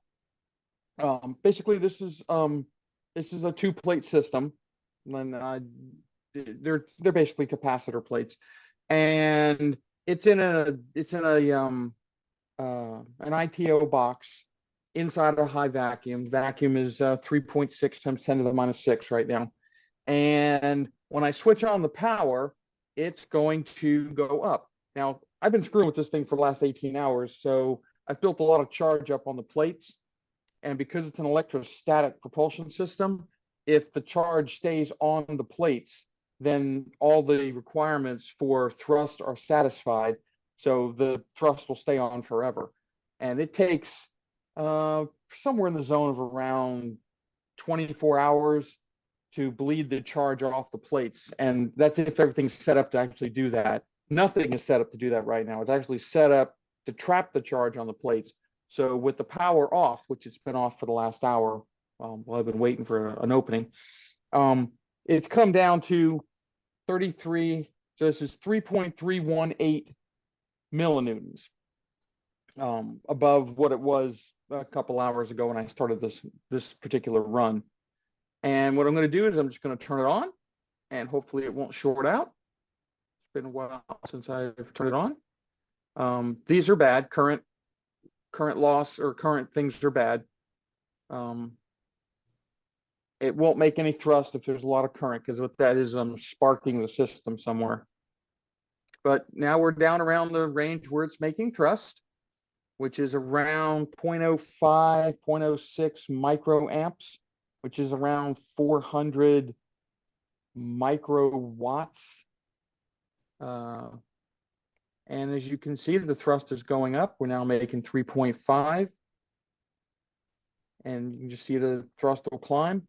And given a whole lot of time, or a whole lot more reason to go up faster, this particular set of plates will short out around 6,000 volts. So in order to see it happen, I'll just take it up to around 5. Hopefully it won't short. Like I said, I've been screwing around with this for all day, pushing it to the edge. So I've shorted these plates 100 times. Anyhow, as you can see, it's making more and more and more thrust, and it'll top out around 4,500, 4,525 micronewtons, which I did the math earlier is something on the order of 65% Earth unity. So you got to remember, these little plates only weigh 700 milligrams combined, the two of them combined, and they're making somewhere in the zone of around 4.5 millinewtons. That works out to be about 65% of their weight. Now they're hanging horizontally, so you know they're not going to fly off the thing. They're not going to levitate up, but they like, for example, I had a graphic done up. This was an earlier test from yesterday, and you can see when they're in this is like the position, or this might even be today. Yeah, this is from today. So when they're in charge mode, which is basically sleep mode because everything's disconnected and the charge is in the plates. So this is the minimum until you discharge the plates. Then you switch on the power, and it'll charge those plates right back up. And the reason behind the trap charge and the free charge is you have to come to the lab and we'd explain it to you. But this right here, if these are several runs, it's roughly 4,500 micronewtons, and that's roughly 65.5% Earth unity, which that's where we are right now. That's our update for the week. is the entire system has now shrunk a lot. So we are in a position now to move forward and stack up a bunch of these. So the next time I have one of these updates, hopefully I'll put 10 of these stacks together and run them up. So, hopefully I'll be up in, whatever, 4 times 10, 40 millinewton range, 50 millinewton range. That's my goal, to have a 50 millinewton demo for, just to mess around with. But that's what we've been up to here in sunny Florida. Well, Drew, thank you. I should mention also for everybody in the conference, so the debrief is putting together a story on the work that yourself and Charlie are doing, and that should be hitting publication, I think, in about a week and a half, 2 weeks or so. Oh, really? Yeah, Charlie's mentioned something about that. He was all excited. Yeah. But you can see as soon as you cut the power, what we call free charge thrust, which it's very different than bound charge thrust. It drops off significantly. But the nice thing about a bound charge thrust is it continues to accumulate. So it's really exciting. That's how I get up over Unity. I just leave this thing on for a few hours, and it just keeps on going on up.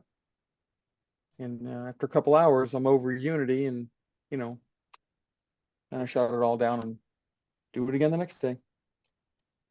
So wonderful. Well, Drew, thank you, man. So let me go to Ernesto. Ernesto. Yes, hello. Hi, everybody. Hey, yeah, and you had an ultra-fast neutron concept. Do you want to do a screen share and show them you could show them your schematics and how do I switch between screen one? Yeah. Can you see it? There we go. Yeah. Okay. Well, I have very basic physics, but I think that this is a functional concept.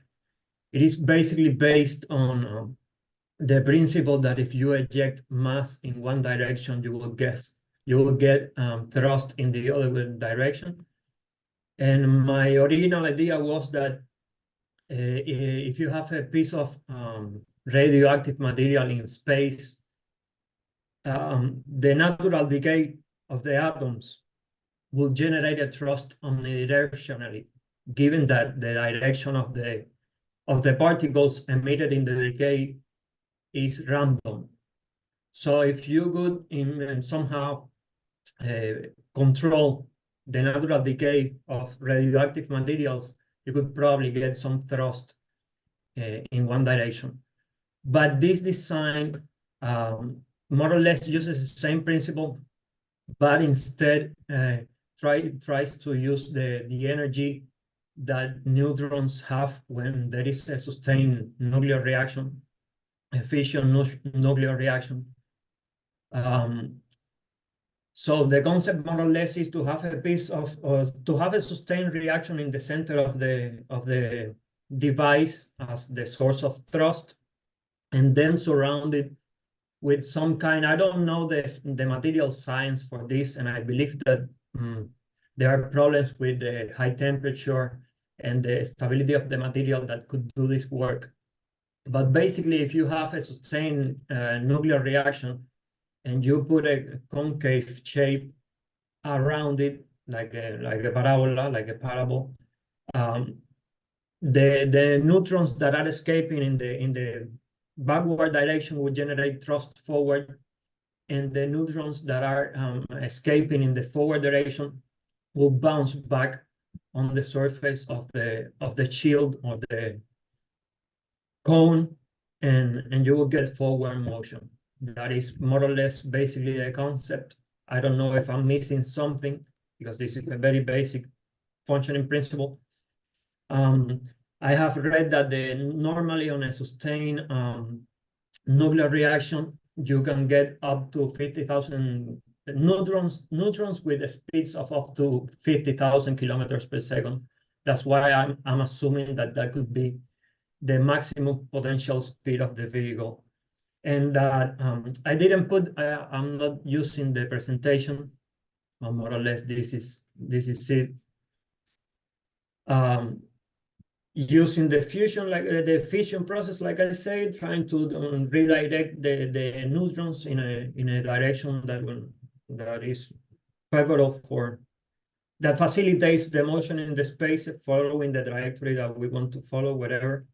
And, obviously, this will provide very little acceleration, but it's a sustained impulse for thousands of years, as long as the reaction lasts, the sustained reaction lasts. And I think it could be useful for probes and things like the Voyager probe and interstellar instruments or whatever. I don't know. My main interest is to see if I'm missing something here, if this is functional, if there is material science that can make this possible.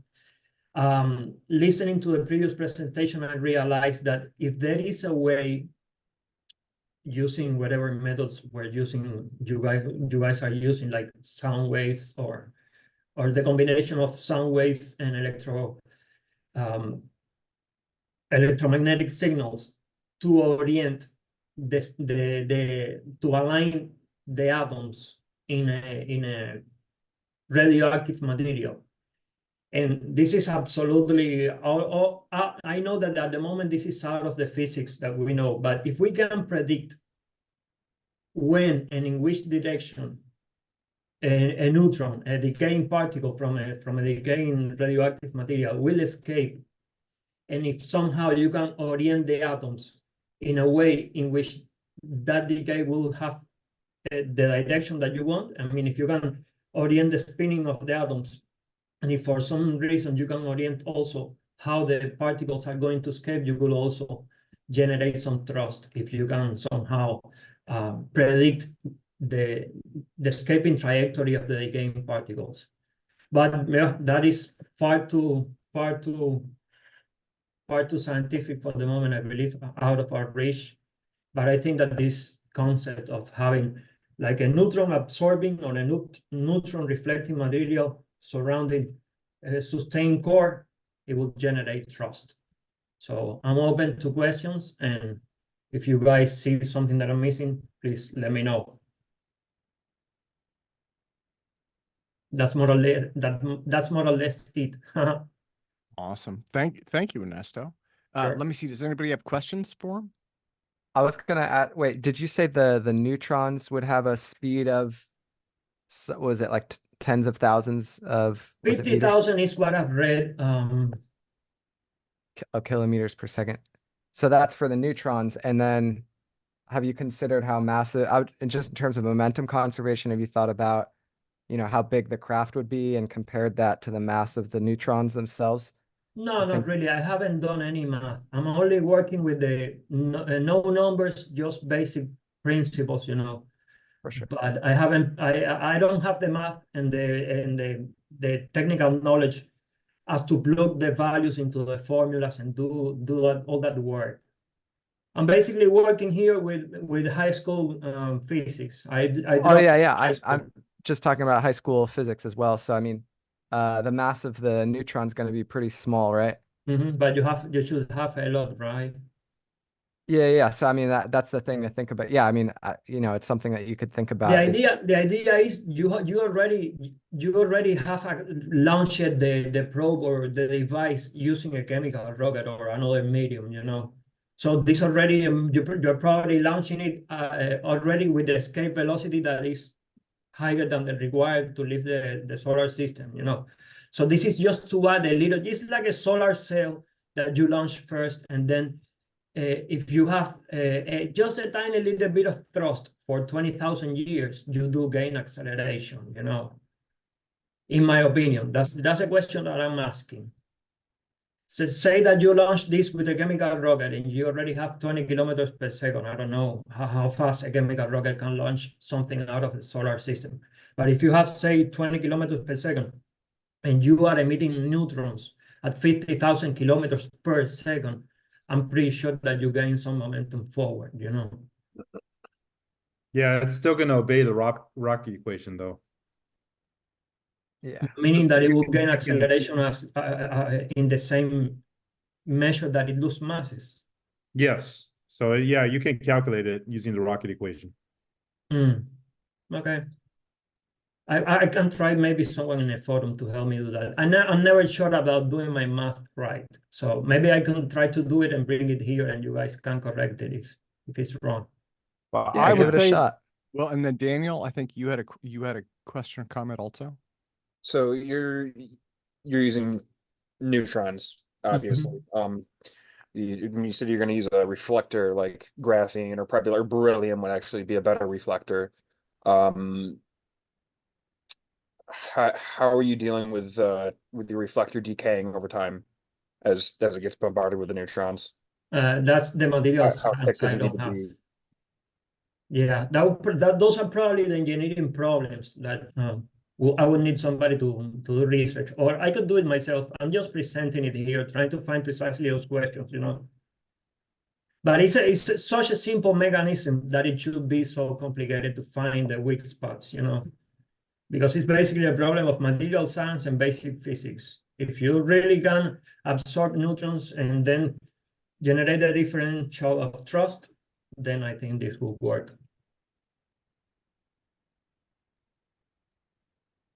Yeah, one of the things I'm wondering too is if you're using a nuclear substance, nuclear material, maybe there's a way to double use that, right? To generate heat for like a Stirling cycle reactor.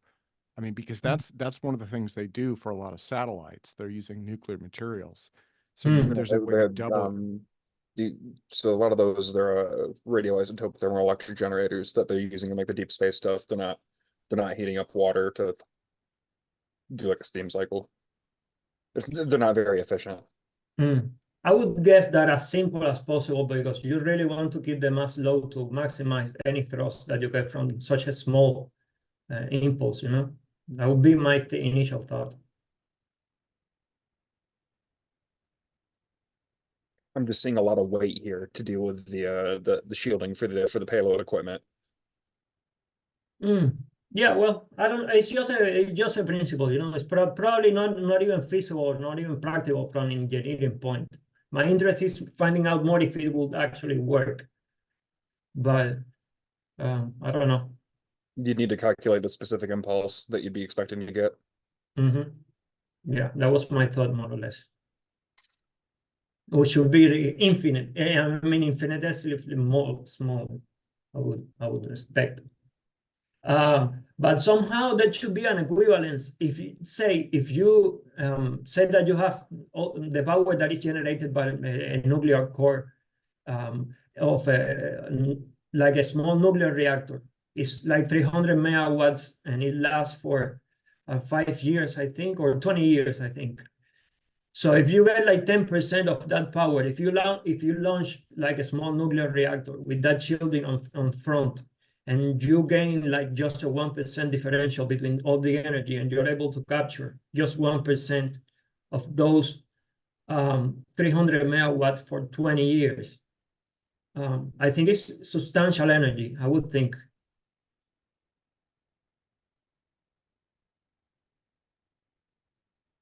Right?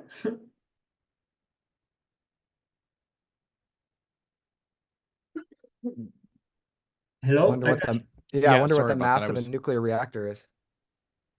Yeah, well. Is my reasoning correct, or am I missing something there? I mean, like in terms of the Newtonian reaction, you're throwing some kind of mass out the back, so you should expect some kind of thrust to go forward. It's going to be hard to calculate how efficient this is going to be without knowing, like David said, how massive is the reactor, how much shielding do we have to go in it. Like, I see what you're going with. Yeah, in theory, you could get some. Yeah, thrust. It's a very theoretical device. It's very. Yeah, in theory, it could get thrust, but probably even it might be the case that even the solar wind has a higher influence in the system than the actual thrust. But just a principle. I'm interested more in if the reasoning behind the design is right. The problem is you have to make sure that you're reflecting the neutrons away. Otherwise, it really doesn't matter because you're going to fry your payload. The electronics will be degraded from the neutron flux. No, I'm not even trying. The idea behind it is not even trying to make it practical to measure anything or send any payload. Just to know if, in the case that we should launch something like that, would it actually accelerate forward? It's just my question. I don't think it's practical, probably. The only way is to go ahead. You'd have to make sure that whatever magical material this is actually reflecting the neutrons, that you have it going in a preferential direction. And if I believe that an absorbing material would work as well, right?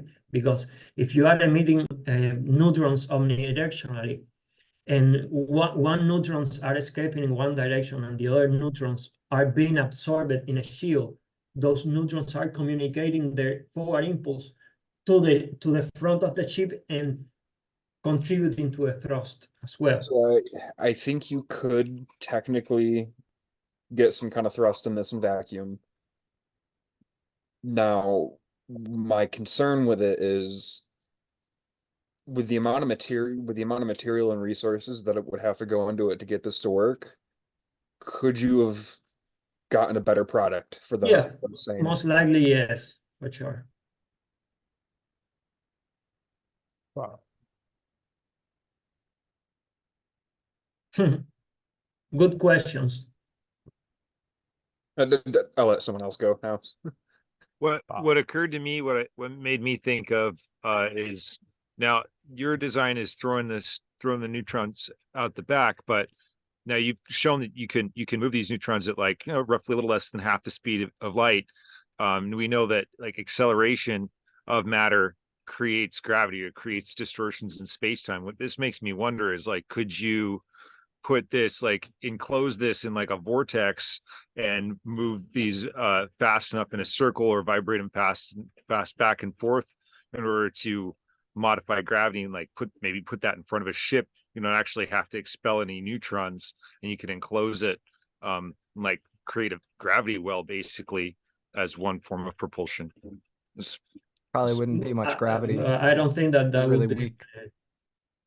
Not of my understanding of physics that is possible. I believe that you have to have a lot more energy just to distort space-time in a way in which can communicate forward impulse to something.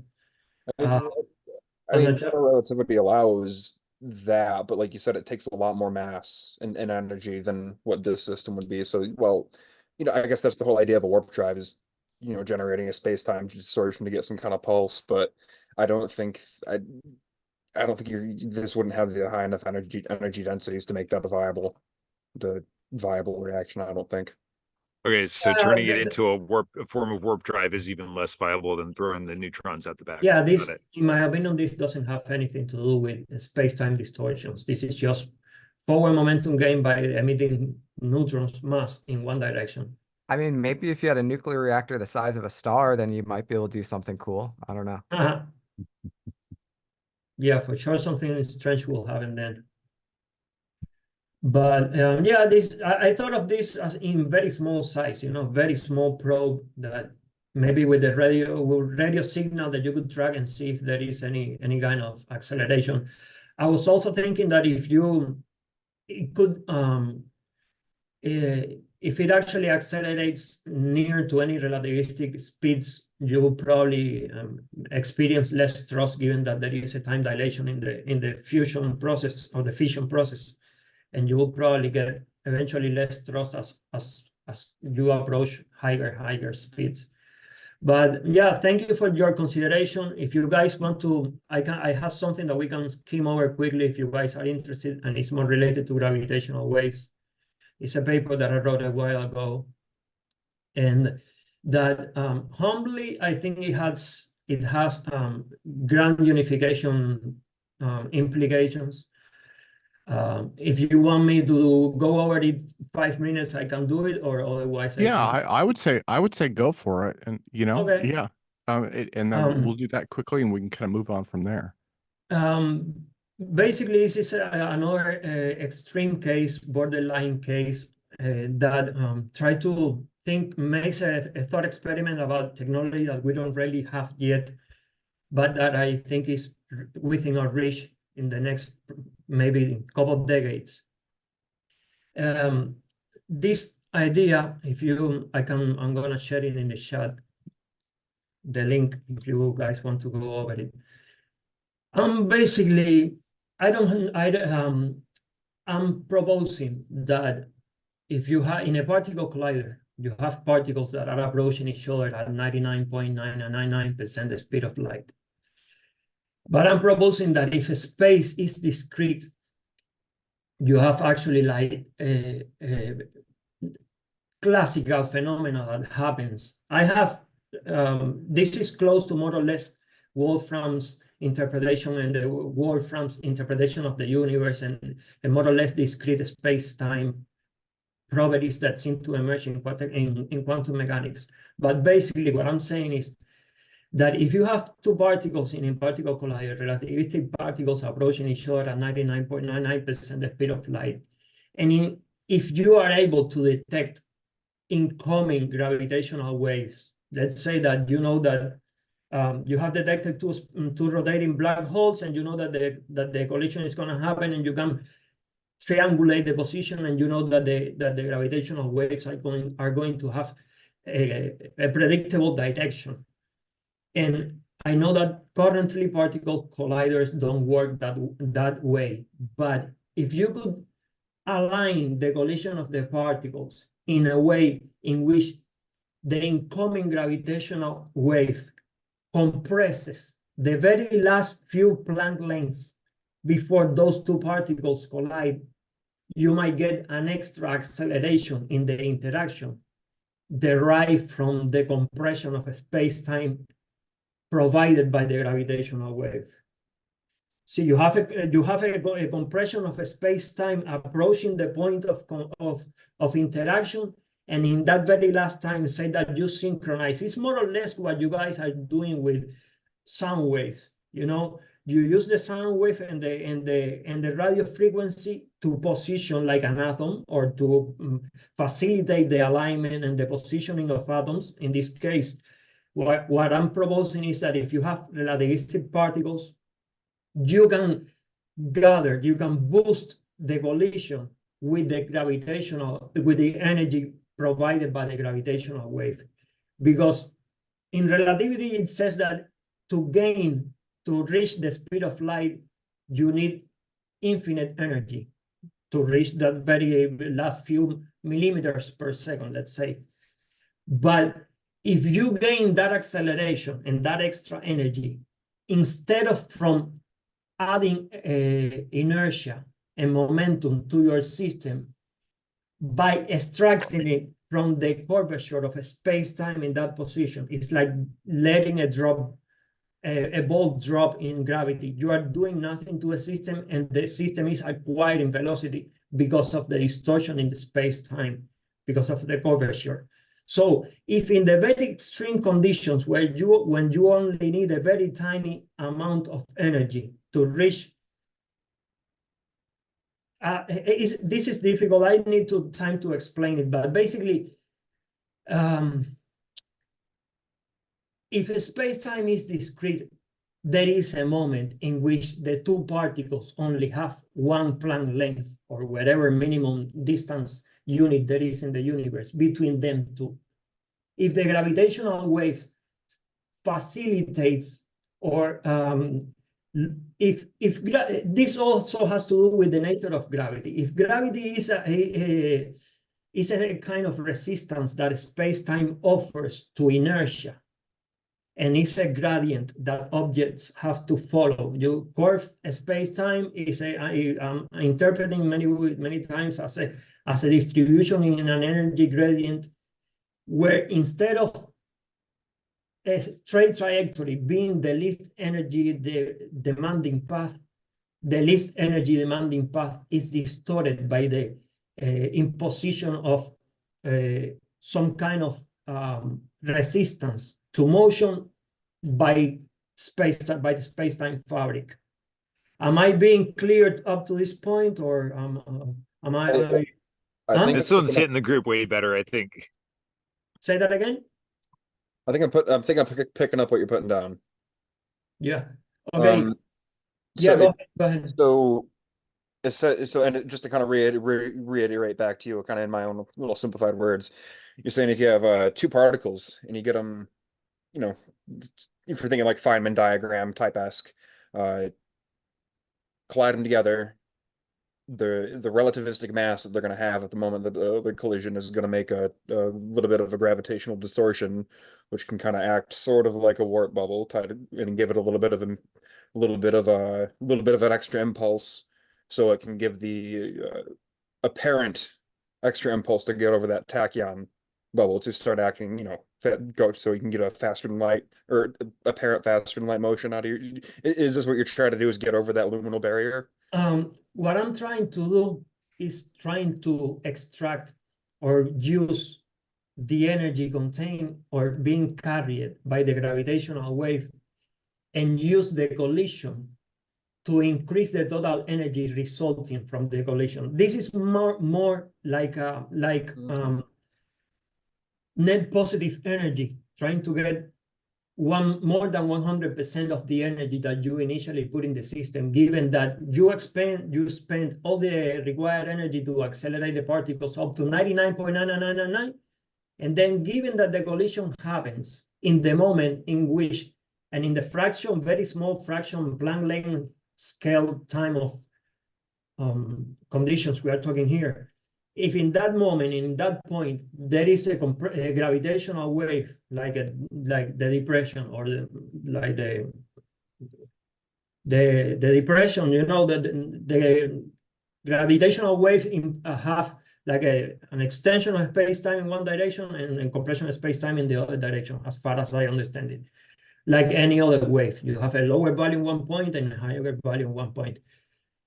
If you use the access, one of the reasons that we actually can detect gravitational waves is because there is a contraction in the distance of the laser has to cover, and the signals arrive quicker. That can be interpreted as well as less distance traveled in the same time. So what I'm saying is that if the two particles are going to collide, you also have some losses in the system, in the collider. But let's say that you put 100 megawatts in the collision, and if the collision happens in a depression, in the moment in which the value of the gravitational wave imprints enough energy to a system as to get more than what you originally put in it. That is a way of seeing it. It's kind of a boost. You have a car and you inject compressed air into it, and you are extracting extra energy from a normal environment. So you have a flat space-time and you have a collision that happens in flat space-time. In general, well, in actuality, the particle colliders are placed in the Earth gravitational well. So you are not working in a flat space-time. So let's assume more or less ideal conditions here. You have a completely flat space-time. Let's assume in ideal conditions and then see if this could happen on Earth. But if you have a completely flat space-time and you have a collider there, it doesn't have to be a collider. It can be two relativistic particles that are going to collide with each other. I'm actually proposing that this might happen naturally around black holes, because if in black holes you have special space-time conditions, you might get events where particles can collide in a gravitationally compressed regime, and you can get these interactions that I'm proposing that might be possible. It's like trying to steal some angular momentum from a Kerr black hole. Say that again? So it's kind of like trying to. So there's. Are you familiar with a Kerr black hole? The Kerr metrics, like a rotating black hole. Rotating. Say that no. Yeah, go ahead. I'm gonna butcher this trying to do it quick. When you have a rotating black hole, the singularity is more of a torus instead of a perfect sphere. And there's something called, I think it's called the ergosphere of the Kerr black hole at this point, where it's sort of like an event horizon, but not really, where space-time itself is going around the black hole faster than the speed of light. But it's not at the event horizon yet, because it has to do with, there's a little bit of centrifugal action going on with the angular momentum of the black hole here. And so there's someone can probably find a paper and link it for me. Kerr proposes, you can send something into there, and it'll go around in an orbit, and then it can slingshot back out, and it'll have more energy in it than when you sent back out. So this kind of seems like a macroscopic analogy of that is kind of what I'm seeing here.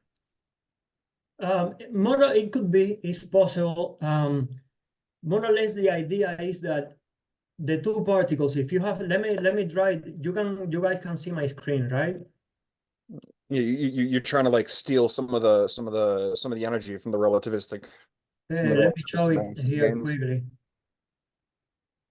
You're not screen shared right now, I don't think. No. But yeah, it's share your screen. You might be partially there. There we go. There we go. Do you see here my Photoshop? Can you see it? Mm-hmm. Yep, we can see it. Okay.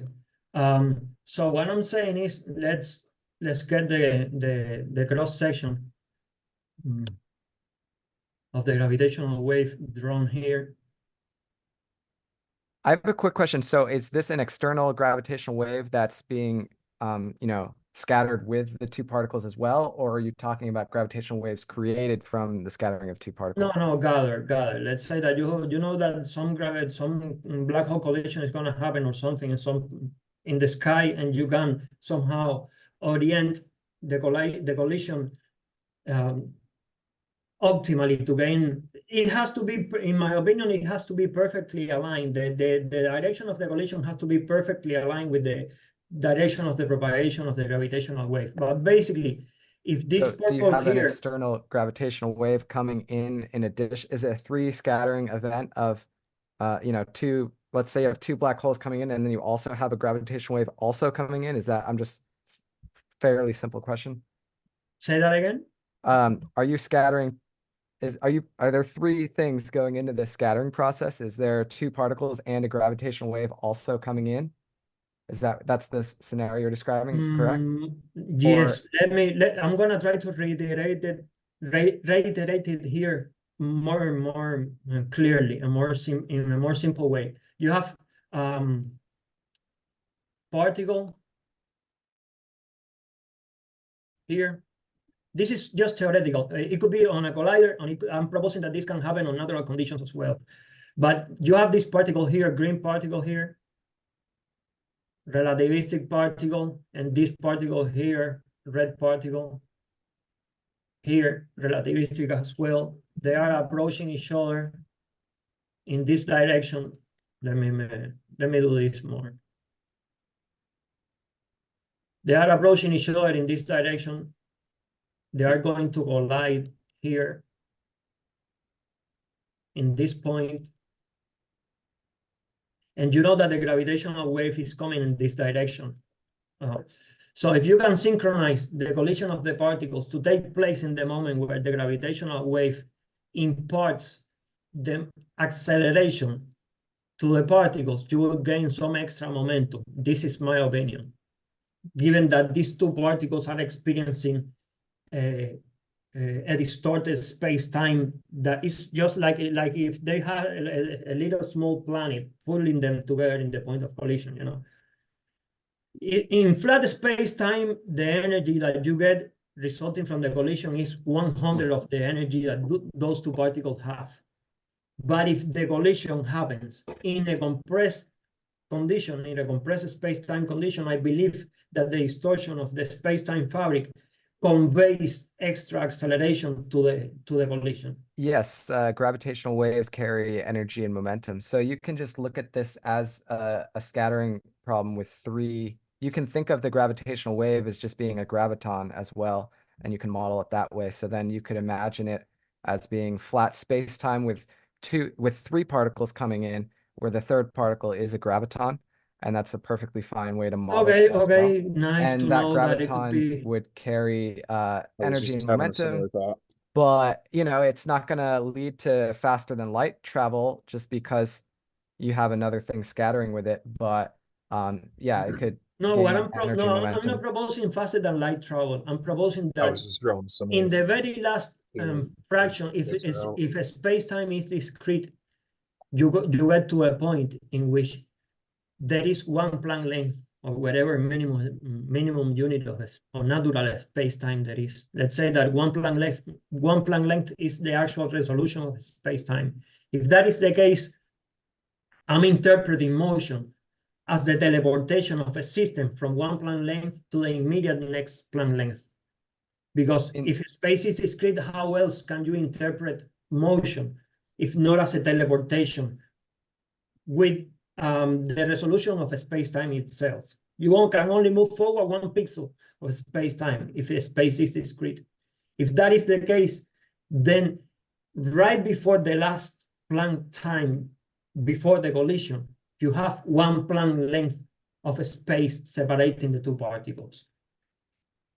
If that unit of space-time is compressed by a gravitational wave, you can have something like a superposition of two particles that were not supposed to collide in that moment.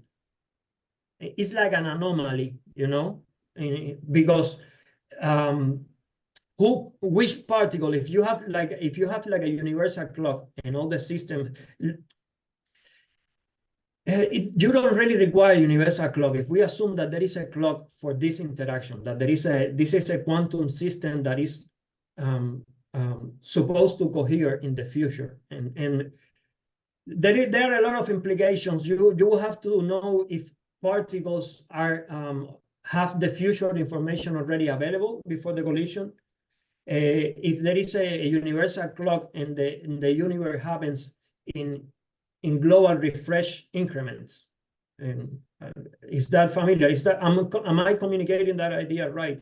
If you have a universal ticking clock like a computer, and the whole universe move one step up, the whole system move one step up at the time. So like the notion of computation from Wolfram. Unitarily. Say that again? Unitary evolution of the wave function. Oh, exactly.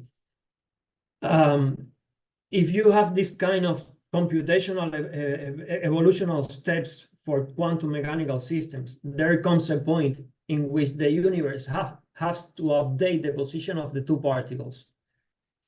But it has to do so without previous knowledge that the next step has been distorted by the gravitational wave. So that brings a lot of problems. This also has huge implications. The discretization of space-time, I'm proposing that is a huge problem in physics, because currently you have energy information conservation, but that implies a huge problem, because if you have let's say an electromagnetic wave propagating through a space-time, it comes a point in the degradation of the wave, in the scattering of the wave. Are you familiar with Roger Penrose? Say that again? How familiar are you with Roger Penrose?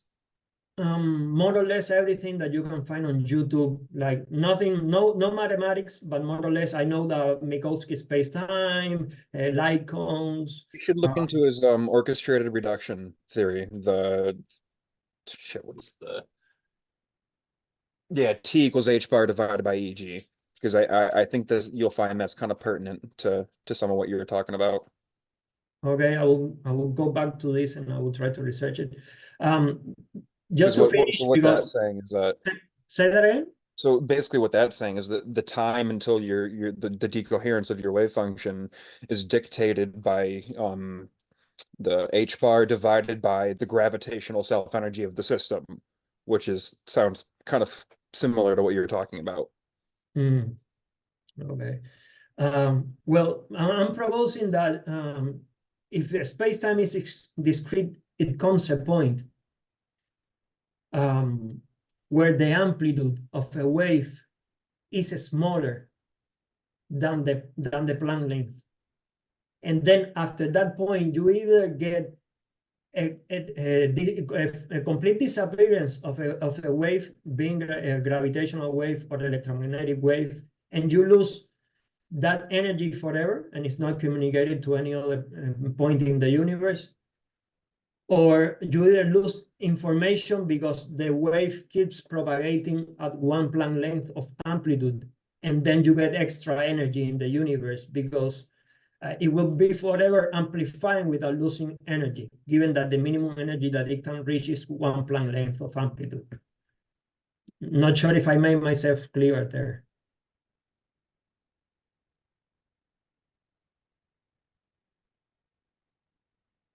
Did I make myself clear? I didn't exactly follow, but it's all good. I don't need to understand everything. Awesome.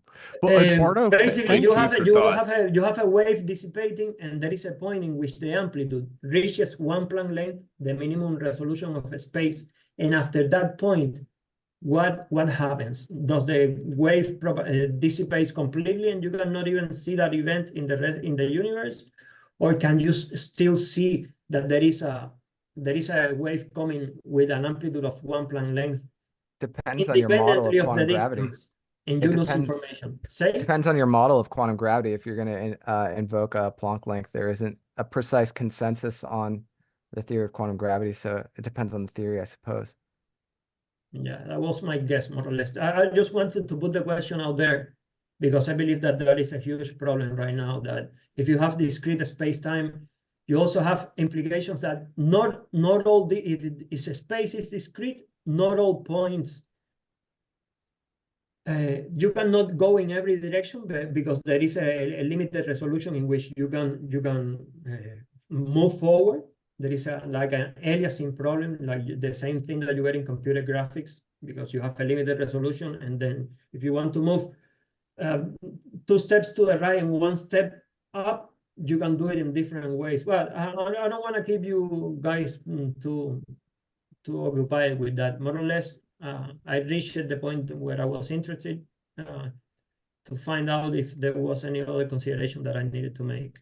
But thank you for everything. Very interested in keeping close to the community. Yeah, well, thank you, yeah, and Eduardo or Ernesto, thank you. Thank you as well. Okay, well, so let me do this. Let me shut down your screen share. And guys, let me see. We usually run 3 to 4 hours. It's 6:42 right now, so we either got 20 minutes or an hour and 20 minutes left. Just, I guess, depending on how engaged folks are. So, okay, and let me stop. I'll stop screen sharing there. Let me see. Michael has his hand up. Michael, do you want to go for it?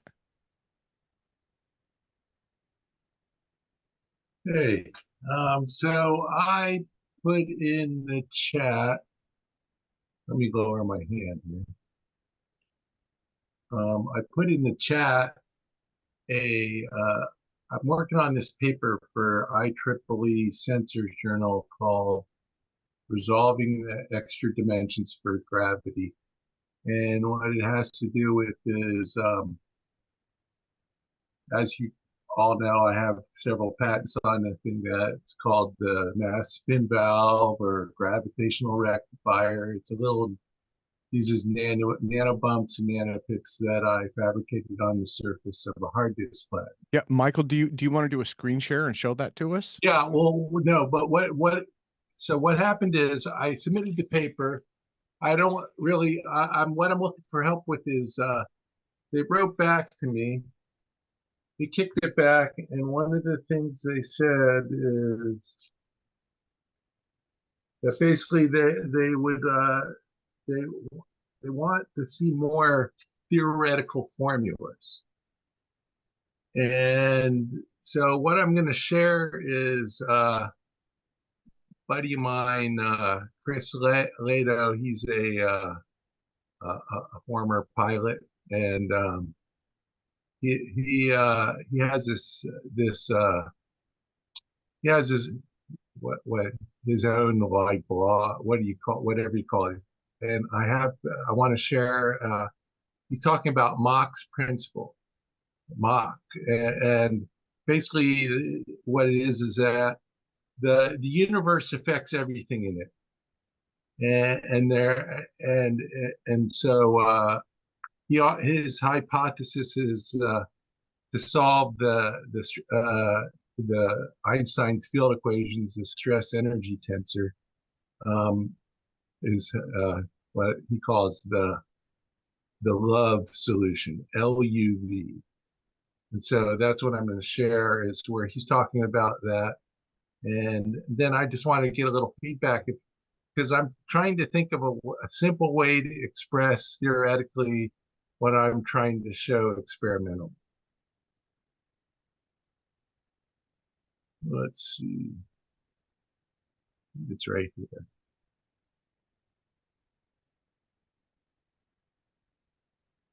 Get more information. Aristotle worked up to a certain point. Then we needed Newtonian physics. Then we went to Einsteinian. Can you see this? But yeah, Chris Lito.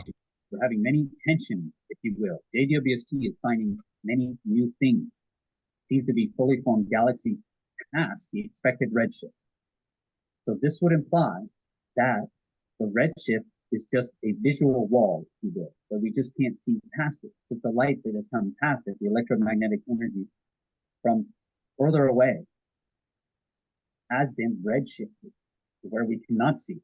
But what has it been redshifted by? It has been redshifted by matter, by gravity. Gravity, rather than being a space-time shape of the universe, you can use Einstein's exact field equation, the same field equation. And now, instead of gravity being the shape of the universe, it is just a force. Just like we use force field. Same thing in all other electromagnetic forms, right? Electric fields, magnetic fields. Now this would just be a overarching matter field, if you will. Am I just making this stuff up? No, this isn't my random theory that I postulated. This comes from a famous thought experiment from Ernst Mach. Okay. We show we need a new theory. Where can we find it? We can find it at the edges of our current theory where the tensions exist. Hubble tension, the expanding universe without any actual evidence, the galactic rotation curves, and the lack of a theory that combines general relativity with the quantum world.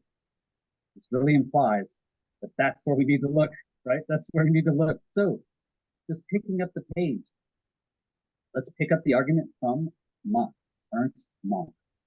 So in theoretical physics, particularly and again, Michael, I don't want to get copyright strikes by playing too much of. By Albert Einstein. Okay. To an imprecise hypothesis, hopefully more precise now, often credited to the physicist and philosopher Ernst Mach. The hypothesis attempted to explain how rotating objects such as gyroscopes and spinning celestial bodies maintain a frame of reference. This is the famous bucket experiment, if you've heard of the famous bucket experiment. But what I think is more interesting here is when he talks about this. You're standing, okay, with the inclusion. This might surprise you, but this weird lamp changed my life. I know it sounds kind of crazy, but just hear me out. It's called the You're still, hold on. Hold on. Okay. You can hear me, but, so I think Curtis you had your hand up. I gotta shut this off now. Yeah, I do have a lab update. Okay. And then Dejan had a UFO update also, but okay. Yeah. But Michael so you were showing the Mach principle thing, and so it sounds like you need people to help you review the paper basically and get it through peer review. Yeah. So what I'm looking at for is so basically what he was offering up is he had this.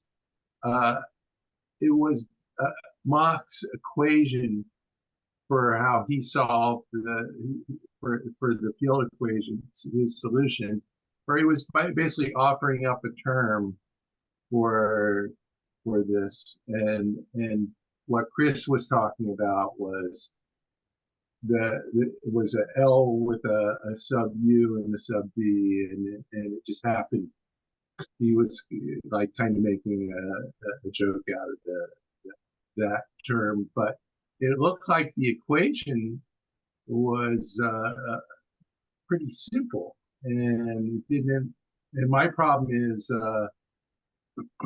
I'm trying to do in my paper is in string theory offers up this theory that below a certain interaction distance, the force of gravity is magnified, stronger, and that explains why it appears to be weaker than the like other forces, like the weak force, the electromagnetic force, the strong force. So what I did to get around all the mathematical complexity of string theory, which involves 11 dimensions. So imagine doing the math for 11 dimensions. I have a 5-dimensional barrier to doing anything over 5D. I just can't do the matrices are just too mind-boggling for me to even conceive of 11 dimensions. So the workaround was, I call it Planck's wall. We hit Planck's wall, which is the 10 to the minus 35 Planck line.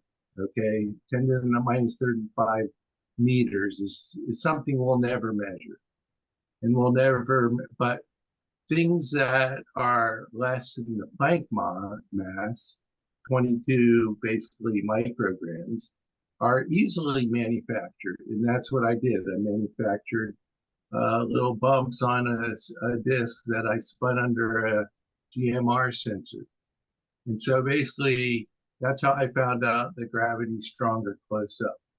And so I'm trying to explain that, and the editors are saying, "Hey, you need to have some theory for this." And so when I said my theory was that, oh, it's like a semiconductor, where you replace the electron with a graviton, and you replace the proton with you replace the proton with a graviton, and you replace the electron with light. So basically what I use is gravitons and anti-gravitons, set of holes and electrons like in a semiconductor.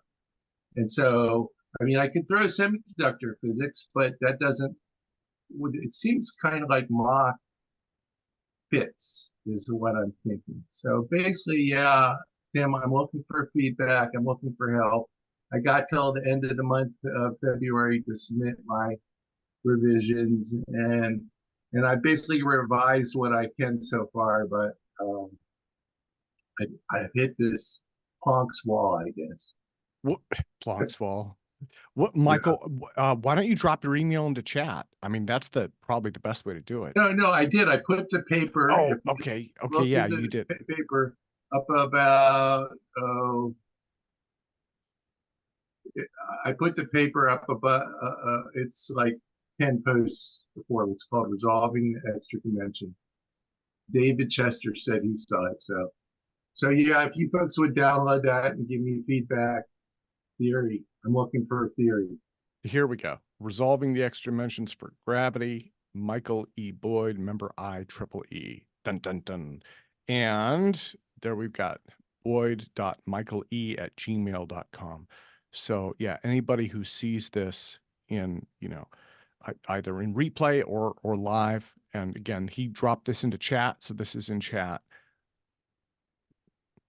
Nice graphics. Yeah, this is nice looking.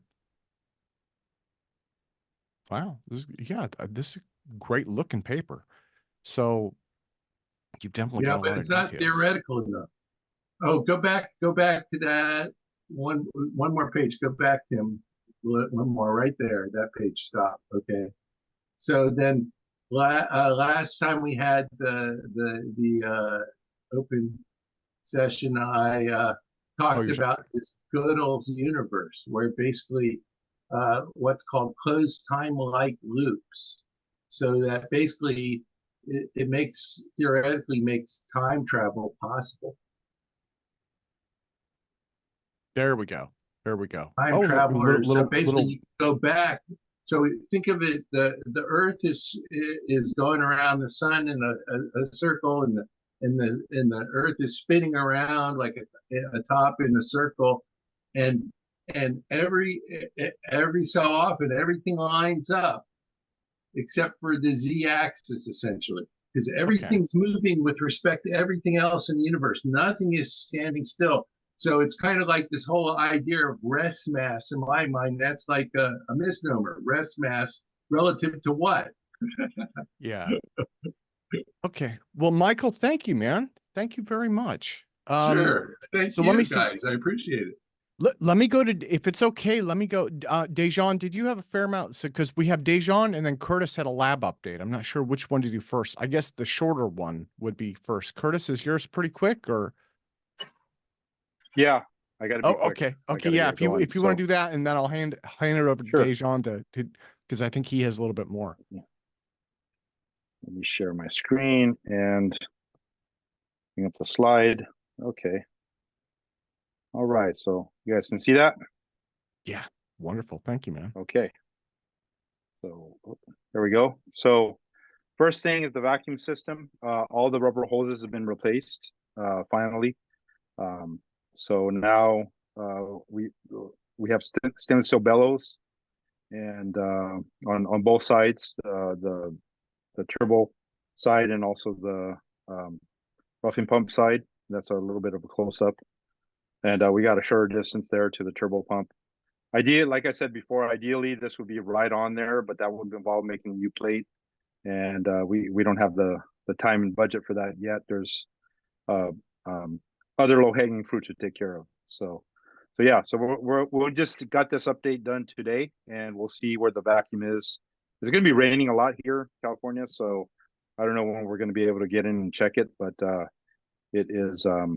Yeah, it is. So far, it's performing better than it used to. It got down to a millitor range a lot quicker than previously. So, okay. So, I think this happened the middle of January. We actually Jim used a new lubricant on one of the devices, and we got a very large positive signal. In fact, you could see it hitting the limit of the basically there's a picoscope graph, and there's a Philtech sensor of distance, and it's basically kind of like hitting the limit of that sensor. So it's a much larger signal than we're used to seeing. So that was really good and promising. We have yet to reproduce this day, and these signals weren't every single time. They were, coming and going. So, we're still working on getting a good a device that can vibrate and be free, as needed. So the other thing that's happening is we're doing upgrades to the device. On the right is the standard Mega Drive, and I have another picture later. I put these pictures here so you guys could see closer what I'm talking about when I'm referring to the different things. So on the right there, the big brass section, the yellow looking one, is the reaction mass, and on the right is the aluminum plate. And you can see between them is that piezoelectric stack sandwiched together. And the way these stacks are built is, you see on the kind of the ears, things protrusions. There's 3 of them in 120 degree increments. They have little bearings. Right now they're ball bearings, and so that this device can like move freely. And what we do is we construct it with springs between basically we have these stainless steel shafts going through the device. On either side there's aluminum plates, and there's springs there to, if it does get moving, the spring will compress and put force on the plate, right? And so you can get motion that way. Now the thing about that is, if those stainless steel bearings bind, because this thing is vibrating a lot, if they bind on, they could eat up that shaft. So So that's part of the upgrades. We're looking at new bearings. I'll talk about that. But anyway, that's how they're constructed. We're going to make a change to this construction because this on the left is the null device. So basically, this device on the left is meant to show that the Mach effect is working because we have that asymmetry there. And so this null device is meant to show that, hey, there's no other effect going on. It's the Mach effect. And one of the ways to prove it is that we get, two plates of equal mass on either side and nothing happens. But the thing, you can see that there's a clear difference between the constructions. And one of the differences is there are bearings on either side, at least in one place, there's bearings on either side. The center of mass is right on the center. And that's very different than this construction because the center of mass is closer to the to where the interface between the brass and the piezo stack is. So we're going to be redoing these stacks, and basically what's going to happen is we're going to get this aluminum plate is going to be constructed with ears just like that, so that the rods can go through. And basically what we're going to build in the future is systems where we can just replace one side and put an aluminum plate of the same thickness as this brass portion right here, and show that, oh yeah, we get, all we do is change that one thing and then we get the effect. So that's gonna greatly reduce the so many variables, as someone was saying with these things, that the more simpler you make the control change, the more the more you have to or the less you have to worry about. And the other thing I wanted to show is the video of that particular run, and you guys can see it live here. This is a screen capture, and you can see that thing pushes quite a bit as it goes along.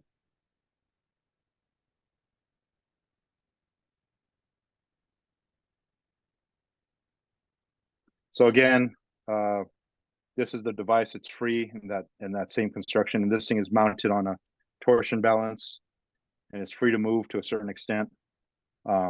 This is a fast Fourier transfer, bottom left, and here there's a bunch of data. The impulse signal, the power signal being put in, and there's other things coming here. And in the middle, in the top left, the blue is the kind of like rectified voltage or power. The gold is there's a accelerometer, kind of just a piezoelectric accelerometer, and the red, of course, is the position. So that's my lab update. And like I said, we're going to be getting bearings that are composite for these ears, so that we don't get that binding. And we're hoping that the bearings are low friction enough that they will allow for movement, and we'll see if that's gonna help out the experiment. Curtis, thank you, man. That's awesome. That is awesome. So the new lubricant was that's what made the change, huh? Yeah. Now, with the fact that we haven't yet replicated it, because that device, I believe that we tried to put it back in, but it was like stuck. It wouldn't move. Like usually when you have these in your hand, you can just shake it a little bit and the thing moves freely, right? It wasn't moving at all. I put it back in and we tried to do runs and just sat there stuck. It was bound really stiffly. So yeah, we're needing to get the bearing and shafts resolved.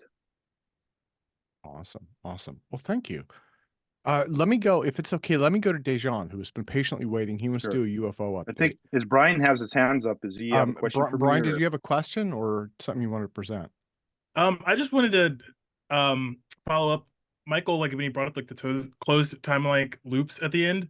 That was just like super fascinating to me, and I had a couple questions. I don't even know if he's around anymore. Yeah, no, go for it. I'll say bye to you guys. I gotta get going. Curtis, thank you. You guys have a great weekend. Yeah, let's do that, and then we'll go to Dejan, because I think he has a substantial update for us. So yeah, Brian, what's okay? Yes. So it's like I don't know, it's curious to me, that concept of like the closed time like loops. I was reading about that like yesterday, And I noticed in like the diagram that he had like a horizontal plane, and then on the z-axis technically it was like a time plane. What if there's like closed time like loops? What if they're for everything? Like I understand he's saying like I only caught the end really when he started talking about it, how things line up. But like, what if everything at some point always lines up and like each action is its own closed time like loop? I don't know. This is all fascinating to me. I'm new, by the way. Hello, everyone. That's a view I'm sympathetic to. Yeah, if I may say, I was just a couple of days ago watching a video on YouTube. There is a channel which is completely devoted to general relativity and solving equations. And guy was talking about this closed time-like loops. And I asked him a question and didn't get an answer yet. Maybe there's the idea that when you go along the time-like loop, you could come all the way back to where you started, so you could actually prevent yourself from affect your own future. And I was saying, well, that is actually a logical constraint, not a physical constraint. Maybe our logic is wrong. Yeah, so the whole thing with close time-like curves is you have to start making some kind of compromise somewhere, whether it's, in your interpretation of physics or your what take on philosophy that you're trying to take. Because, like you were saying, there starts to become some inconsistencies in what we can do. You run into, bootstrap paradoxes, grandfather paradoxes, and you really kind of run into scenarios where you can either only solve it by where there's no free will and you can go back in time with a closed time-like curve, but you can't actually alter anything. Or if you can alter anything, well, now you're dealing with more than one timeline, or which would imply an extra time dimension. Which this is where this starts to get really fun, in the theoretical side of physics. Right. So what I would say, because in special relativity or in general relativity, synchronicity falls apart. So if synchronicity falls apart, then this, causality might fall apart as well, because they are quite closely related. But anyway, yeah. Could I now guys, this is all really interesting, but sorry, y'all are missing the point. Yeah, no, you're fine. I only brought it up just because Michael had mentioned it during his presentation. I wanted to follow up. I didn't even know if he was still in here, but I will follow up with him personally. I do appreciate you guys kind of getting into that a little bit. But sorry, wasn't meaning to. Brian, I think it's awesome. I think it's awesome. I'm getting a headache. I'm like going like loops inside the head. I'm like, oh, sure. But, I've been listening for the last couple hours, guys. Y'all are forgetting one very important thing. If you're not talking about something that you can actually create, build, test, or in some way bring into the real universe, then it's just an interesting rabbit hole. So do y'all ever apply reality to some of this stuff you're chattering about? Yeah. Well, Drew, I think it needs to be a mixture. I think it needs to be a mixture. I think like the whole foundation of science is pretty much based on speculation, right? Like if you're not speculating anything, then you're not going against the status quo of anything. So how are you going to discover anything new? I think all this is just fostering a discussion. And I think that's speculation on time. It's mainly the time is a house for the available bandwidth of frequencies. To Drew's point, though, the Gödel metric is uses a negative cosmological constant, and our universe seems to have a positive cosmological constant. So it's a cool mathematical solution that seems to have nothing to do with our universe. Next. Yeah, well, I agree with Drew in a way, because whatever you say has to be testable, otherwise it's useless. I was told that on CosmoQuest. In my little debates along the years. So you have to create a test and verify that what you're saying is true. If you wait 100 years, can it be more difficult? But you have to do tests gradually while you develop your theory, at least, so you can confirm. Dude, I trust me, I'm in my 20th year of developing my tech. Yeah. But at least I started with something real, something physical, and developed tests to see how I could move it forwards. Y'all are talking about theoretical time loops and stuff. How does that help us build a propulsion system, which is the core of this whole discussion? So where this kind of comes into play. So we talk a lot about superluminal travel here, right? Or at least apparent superluminal travel, whether it be possible or not. And so I agree with Tim in some point in that we do need to at least dabble in some of both of these realms, and because we need to take navigation seriously. If we do build one of these things successfully one of these days and we hit the punch it button, well, is it actually going to go faster than light, or is it only going to go 99% the speed of light? And what if we're wrong when we hit the punch it button? So we do kind of need to explore these at some degree, but I totally see where you're coming from, where we need to make experimental connection with this somehow. And it kind of, so it brings you, go ahead. Yeah, big problem is that experimentation and what could be done in reality is closely tied to technology that is available at that time. I don't know, it took a good 40 years before they started actually creating antenna and emitting radio waves, which were discovered by Maxwell in his equations. So, you know, I think that whether you could make something or not is not that important if you have if at least part of mathematics has been proven right. Let's say half of I don't know, but it could be that trend could be seen in the history of physics, like both with the Maxwell equations and general relativity, that good part of it was confirmed, and then as technology became more available down the road, people were able to realize more of what equations offered.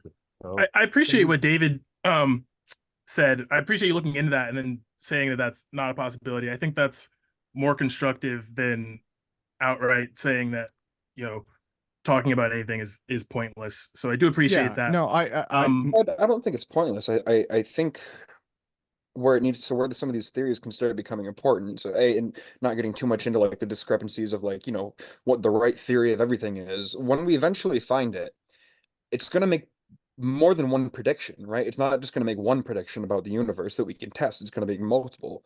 So there's going to be some low bar predictions that we can derive out of this hypothetical theory that we can, you know, say it makes both some cosmological prediction, and then we can test it. Well, okay, if it tests it and it's valid on one thing, well, that gives us kind of permission to go test the more expensive theory or more expensive, you know, application that I might be predicting.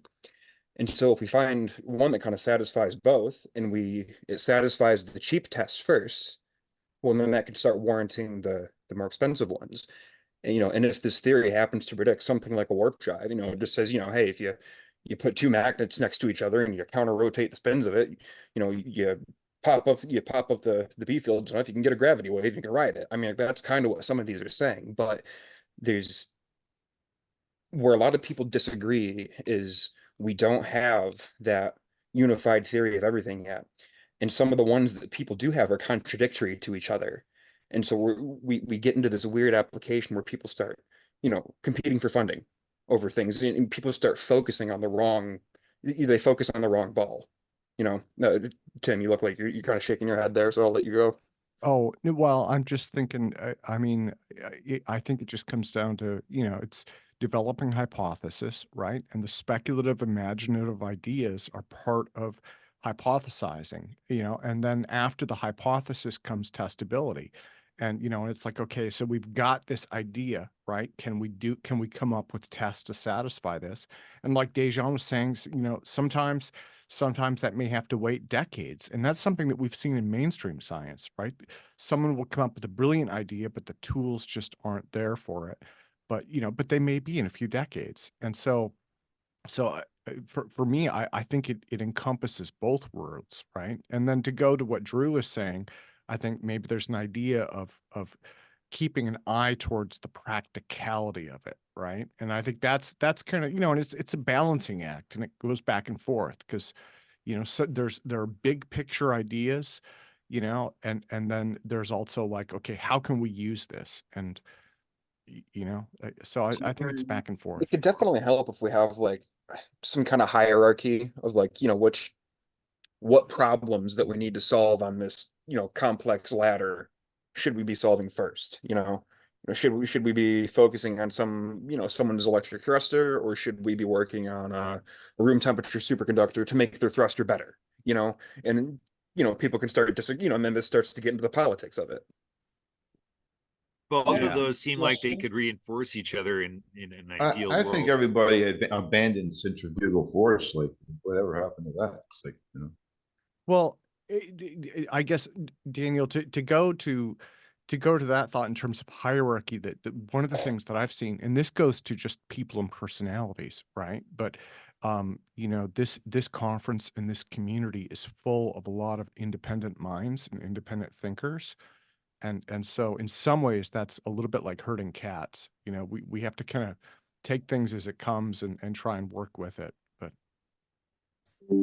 as a biologist, all this talk about the universe and what's practical in this universe and what we should be working on or not reminds me of fish in the water, in which they can't determine what the water is because it's all they know, debating over whether air and land exist, right? But as a biologist, you know that there's some species of fish that make very practical endeavors out of escaping that world, right? Flying fish, for example, like they're traversing huge amounts of open ocean, basically flying. So should we be talking to the first primordial flying fish about that, or archer fish? They squirt water to attack bugs. So you know, there's practicality to stepping outside your fishbowl, no pun intended, and figuring out what it might bring to us. I mean, that's the history of science. That's my input. yeah. Well, thank you, Brendan. Let me go to Michael. Michael has his hand raised. Go for it, sir. Yeah, I'm thinking that there might be something that could prove faster than the speed of light. It's coming up with the solar eclipse. There is a device that was used, I think, in 2009 that was picking up scalar waves during the solar eclipse. It had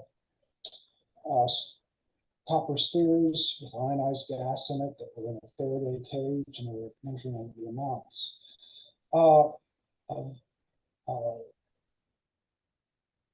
the amount of voltage that have changed. One of the reasons I'm looking at it as a possibility to prove that it might be able to show speeds faster than the speed of light is because the sun is 8 minutes away, or over 8 minutes away. If you could measure this in a close time increment during the totality, the sun is actually 2 degrees away from the position it's at when you see the eclipse. In other words, you're seeing the light from 8 minutes ago, and when the moon's covering it. But the actual sun position is 2 degrees away. So the question is, where are you going to see the peak on this instrument from the eclipse? Are you going to see it 8 minutes early, or at the time that the mid-eclipse takes place? It's kind of like what they did with Jupiter to be able to figure out the speed of light with the satellites. But we're looking at something that's different in the sense of the longitudinal scale waves, which aren't really waves, it's just like a pressure change. Anybody confused?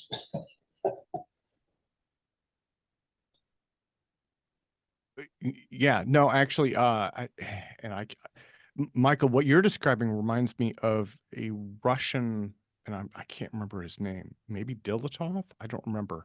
I'm sure somebody else knows. There was a Russian who was during solar eclipses, I think he thought that he measured something that would be faster than light coming from the sun.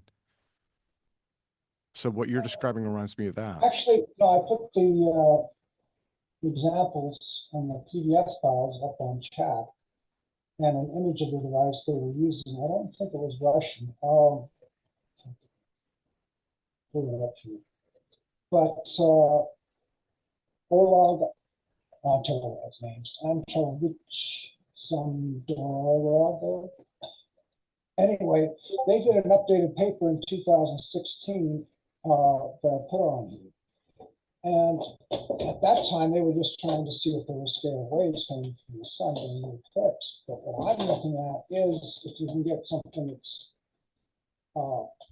set up, they can see relative-wise, they were actually outside of the total eclipse. They were like 58%, but they were picking up increases in fact, they show a nice graph where it peaks up and then levels out and comes back down.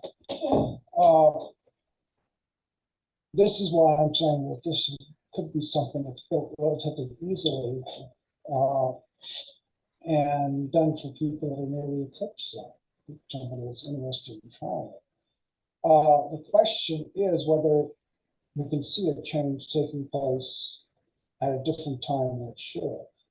Because if the largest amount of change takes place at totality, and it's faster than the speed of light, which supposedly scalar waves are, they should be able to see it taking place like 8 minutes beforehand. Yeah. It depends on the dynamics because you're looking at something you're seeing 8 minutes in history. This is like I was talking about a couple of weeks ago with the Van Flanders thing, where if the sun moved, would you know about it instantly, or would you know about it 8.5 minutes later? Yeah, and Tom said it would be instantly. That was Van Flander's. And he's got page after page after page of proof of it. And, you know, yeah, gravity waves move at the speed of light, and light moves at the speed of light. But the effect of gravity, the actual thing that's keeping us from flying off into space, that is a near instantaneous communication across the universe. And, you know, you talk about wanting to go faster than the speed of light. If you can, if information can communicate faster than the speed of light, then there's got to be a way to get there from here, guys and gals. Well, and I think that what Michael is also talking about, this, for me, this really goes to this idea of detectors, right? Because the more and better types of detectors that can be developed, that we can develop, you know, the better our understanding of these things are. And to be completely honest, it's a heck of a lot easier to build a detector than it is to build a warp drive, you know? So, you know, so and then you got something from the you have something that you can build a concept on. Yeah, and So, the more data you can collect, right? Has anyone been in touch with Dr. Chance Glenn with his work? Yeah, and Chance spoke here. Yeah. But did he is any idea how he's is he actually able to do his set up his RF cavity with the interferometer at Buffalo where he's at now? Or I know we just I sent him an amplifier. I actually saw a picture on Twitter. He met up with that other guy from the Zephyr Cochrane Institute, ZC Institute, and Greg Hodgen. Yeah. Yeah, Greg Hodgins came down there and they were playing with an interferometer. I don't think he got the amplifier that I sent him working, but he has it. Well, give him a little time. You know, Greg is making the rounds. I see him posting selfies on LinkedIn and Facebook too. So, well, the other thing, if anybody's working with any type of Tesla device or any type of scalar wave instruments that can monitor this stuff, if you're in the path of the eclipse or even near it, because it doesn't have to be totality. There will be some effect depending upon what percentage of the moon's covering it. Because basically the moon blocks everything else and lets the scalar waves through because it's a push type thing. And the thing is, if you have something that picks up this, will show a change like if there's a scale later on, you should be able to see it change. So, I mean, you know, I've got a device that they brought up that they use, but there could be other ways. And I know a lot of you guys are working with scalar waves.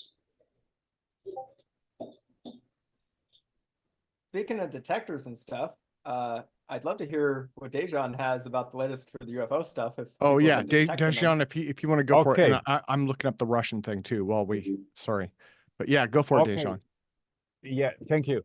Okay, this hasn't been prepared and is a work in perpetual progress, so it might be a little bit scattered and rough around the edges, but I hope you will get message. Okay, so my angle of research is I go through hundreds of UFO cases and I dig up for strictly mainstream physics effects. And my gold standard is an, how could I say, an ignorant observer who does not know physics at all, doesn't have any cultural pollution, and he only reports what he sees. And I think that relative ignorance of general public actually is a great opportunity because they don't have a bias. They just say things as they are. So I'm looking for not so much mainstream physical effects, but trends where certain physical effects appear in, let's say, 10 or more, or sometimes even several hundred of UFO cases. And I was originally hoping that I will be able to reverse engineer propulsion, but it turns out that basically these effects consist of 4 fields. And so 4 fields give you, I don't know, 16 combinations. So whole thing is, it's all over the place. But several things actually make like a coherent core amongst these effects, and particularly what is coherent is that like maybe 90% plus of all the UFOs have at least one cross section which is circular. And that's very important because it ties up nicely with general relativity. I must say here that I'm not really a physicist. I'm just like physics enthusiast. So there might be, and I'm looking actually to speak with somebody who knows physics better than myself. So you might find some inspiration in what I'm coming up.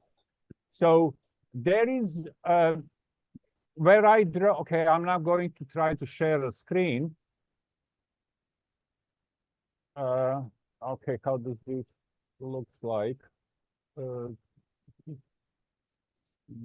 Okay, that's it. Do you see this? Do you see rotating liquid metal toroids? No. Okay, you don't. Okay, how do we do that? Oh, maybe I need to double click. Yeah, it's loading now. Hopefully we'll see in a second. Okay, that's this thing. Okay. Do you get here Dr. Ronald Evans? Do you see that? And some gravitational equations. Can everybody see this? Yeah, yeah. Okay, excellent. Thanks. Okay, so I'm big fan of Dr. Ronald Evans and and simplified so-called naive GAM analogy. And I'm particularly looking for any effects that could resemble that. So recently I found something which I think is my best find so far. And what is happening is that I found this extremely rare UFO cases where UFO witnesses have pointed beams of light in direction of UFOs, and what happened, beams of light have bent. There is this, and these cases are relatively unknown. But there is this, for example, case from Norwood, Ohio, which was witnessed by 1,500 people, and they had a big gathering, and they had the searchlight, and searchlight at one point started pointing at large object in the sky and so on. But what was interesting was that there was a kink in, and somebody actually measured this kink here, that it was 26 degrees, and the beam went from the searchlight up into the air and ended up here on some kind of solid object. So what, that was one case. Another case was this French case where there was some kind of UFO, and the witness pointed flashlight at UFO, and the beam bent 90 degrees upwards. And I'll talk more about this case in a minute. And so there is this, and this is the most famous case from Australia, Burke's flat case, where traveling salesman was traveling down the road, and at one point there was some light in the woods, and as his car approached close to the UFO, light beams started bending towards the UFO. Okay, now the part I want to talk about is I found recently, so there, what we could see from these three rare cases is there is some sort of gravitational distortion around UFO, which is strong enough to bend light quite a lot. Here we have a 90 degrees bend, but I stumbled by sheer luck on something quite exceptional. Let me just, that's this. There is this YouTube channel where guy is completely committed to, he is apparently expert on general relativity, and he got a simulation in Wolfram Mathematica, which treats Kerr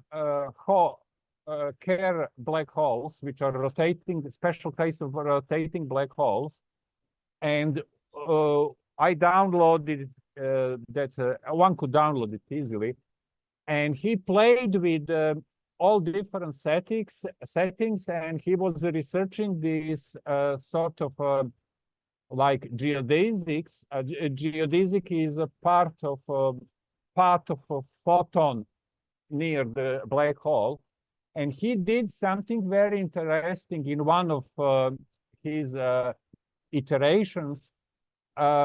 Maybe you could hear it, see it here, where it's marked with this big orange arrow.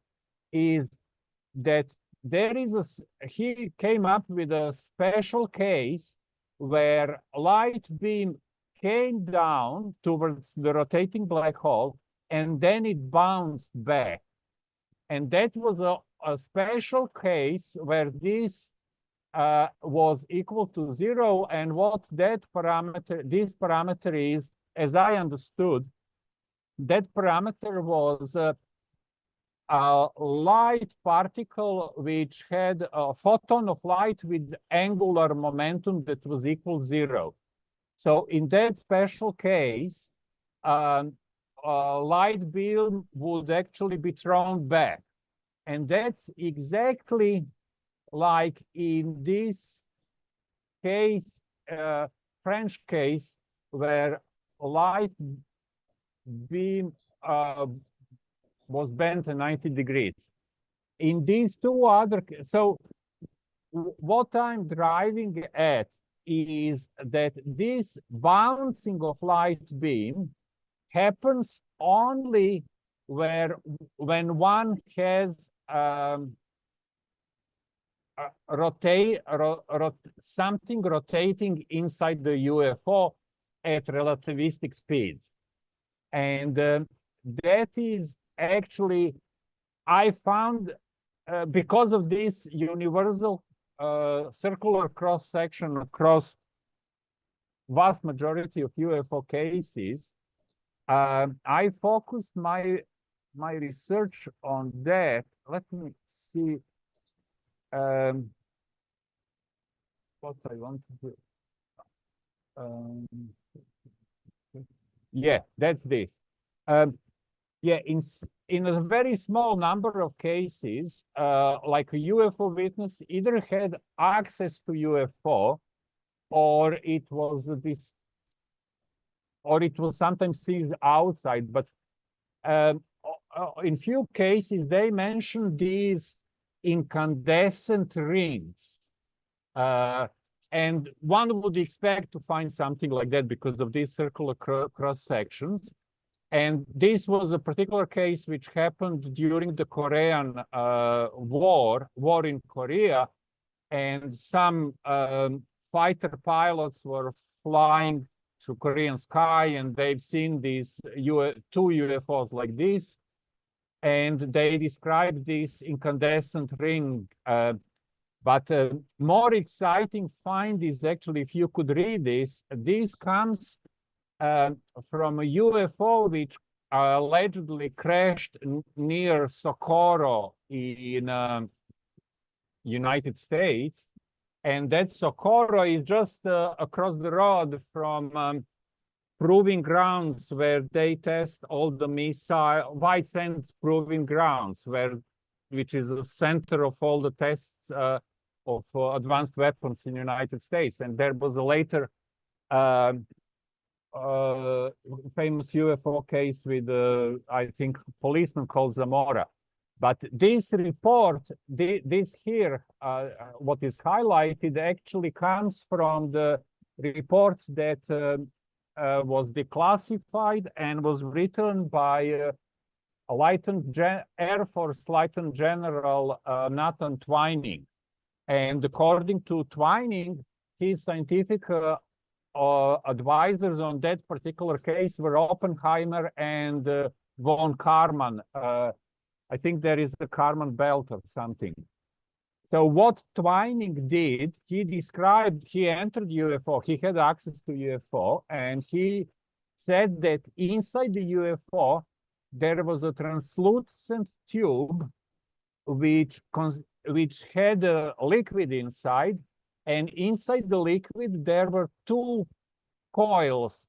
Basically, there was a toroidal and poloidal coil. There was a rod, as he calls it, a rod going around the circumference, which would be poloidal coil, and then there was a toroidal coil wrapped around it, and liquid possibly was either used for cooling or maybe was in a motion. So I tie what I'm trying to say, that I'm tying naive gravito-electromagnetic theory, this frequent occurrence of these sort of, if you want, incandescent rings, and this special effect where light beam is bouncing. So idea is that in couple of cases, actually, these aliens told to witness that they have a liquid traveling at speed of light inside these toruses. And this arrangement, which General Twining described, would exactly something where what would electromagnetically try to rotate something at speed of very fast speed. I don't know whether speed of light could be reached, but that's what they said. And as well, what I was going to say, yeah. So I found it very interesting that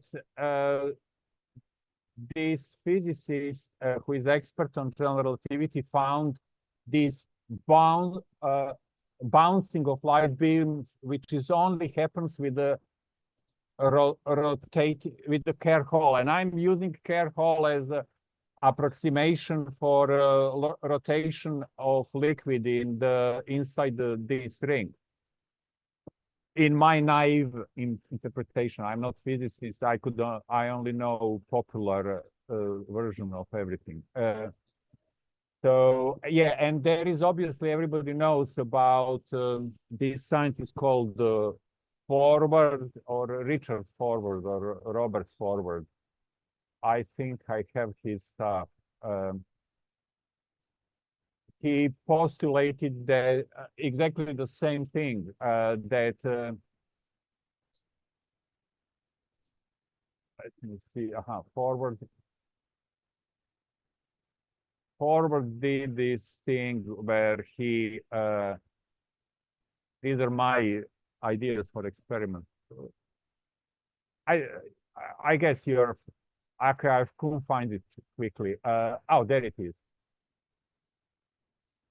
Yeah, Forward postulated this sort of a torus, which was having inside a very heavy liquid, now possibly being made of neutronium, and then he would rotate very fast in a toroidal direction. He would rotate that liquid with some means.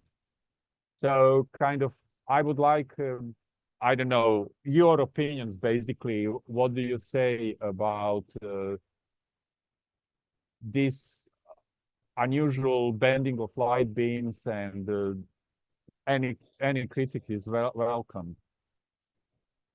Well, Dejan, thank you. So yeah, let's take some questions. We got about 20 minutes left until the end of tonight's conference, and getting questions for Dejan on this. And thank you for sharing all of that. Thank you. Dejan, I got some stuff.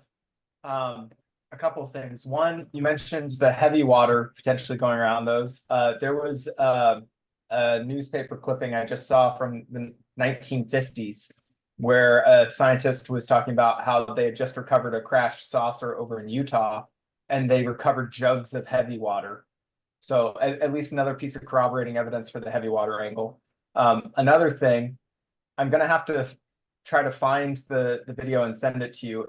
The video, I think a lot of people say it looks faked. It must be fake. It's just special effects. But if it is or is not is up to anybody else to determine, not me. But what happens in this video, it's a pretty recent one. Someone is inside a passenger airliner, and they have their cell phone pointed out the window, and there's a flying saucer that is just right off the tip of the wingtip.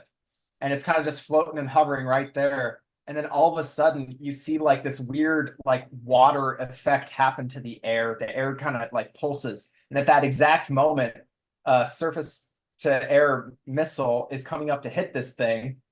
And as the water wave kind of passes over the missile, it kind of stops. And you see the gas plume behind it, or the exhaust plume behind it, kind of start to drift up as it gets stopped. And then it goes on as the saucer drifts off to the side while it's kind of stopped. The surface to air missile continues on and it misses the thing. And the reason why I'm bringing that up, assuming that it's not a faked video, which is a big assumption, it's a fascinating, two parts of it are fascinating. One, this water-like effect, the change of the refractive index of what you're looking at, as well as the fact that the exhaust plume continues to float up through that as the missile itself is kind of pushed and is held stationary. So I find that to be important and relevant because it's possible they might be affecting the refractive index of the vacuum without necessarily having to be affecting gravity as well, right? They could be affecting these things separately. So by affecting the refractive index of the vacuum, they're able to then cause, electromagnetic propulsion or whatever. They're able to create their own propulsion through that. They're able to affect how light passes through that, but maybe they're able to separate how light and how gravity pass through a block of space-time. No, that's definitely very interesting. And what is very interesting that there are lots of these effects which are completely consistent with mainstream physics. And these relativistic effects, which I described here and that you described, there are other cases. There is a case from time.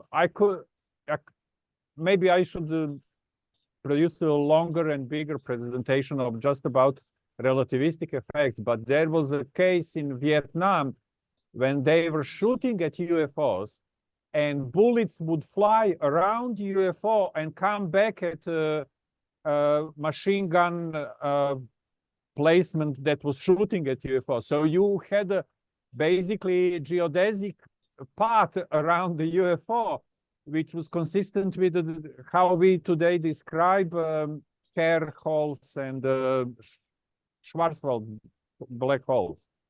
There were closed geodesics around them, and that's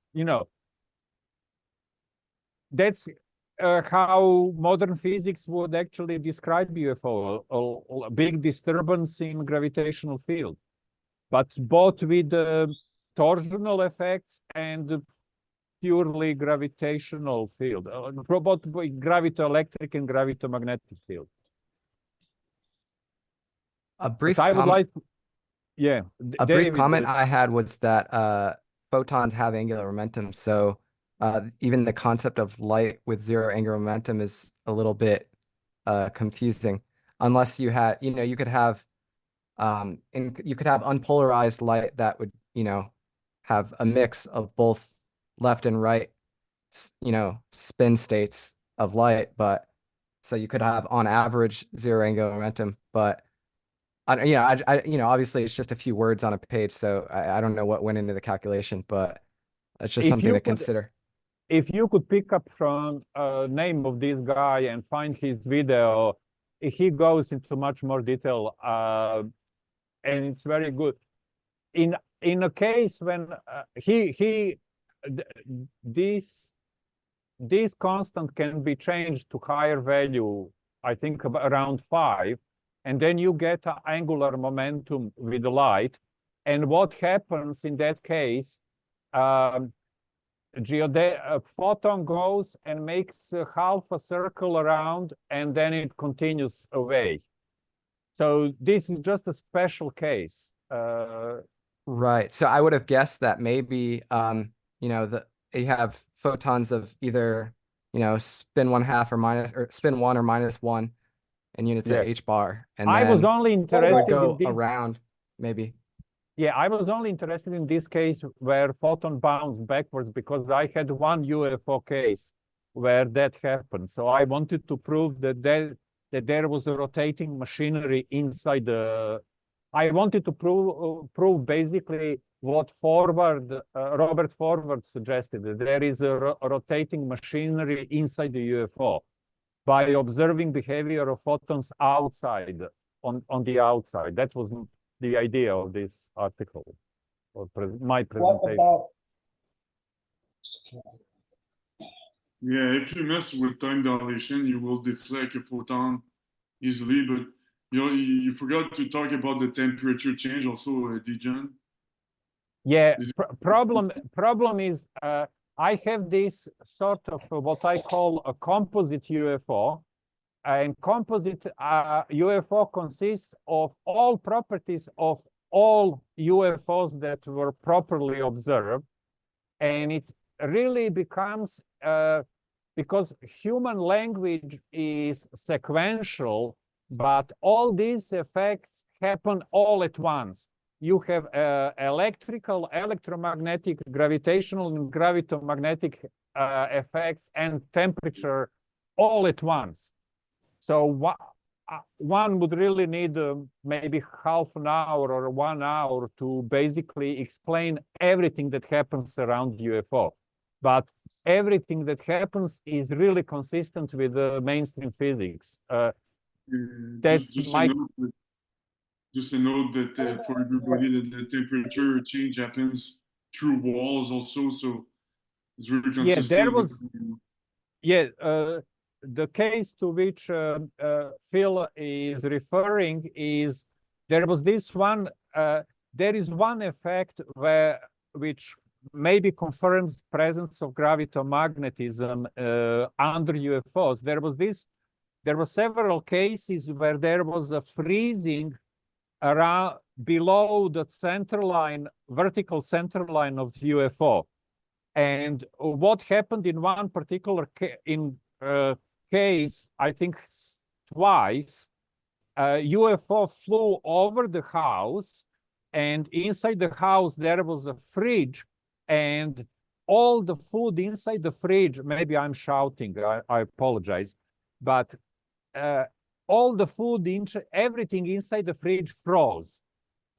So that's very interesting. And Phil said that in his finite theory, which is very close to general relativity, that something that would happen on one side of gravitomagnetic field, the temperature will drop.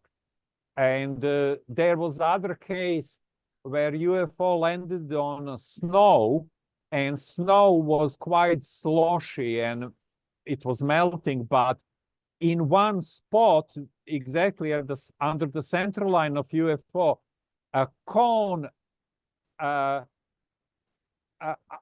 froze in a snow froze down in the shape of a cone, which is exactly the shape which you would get from the equations for the area in which temperature dropped.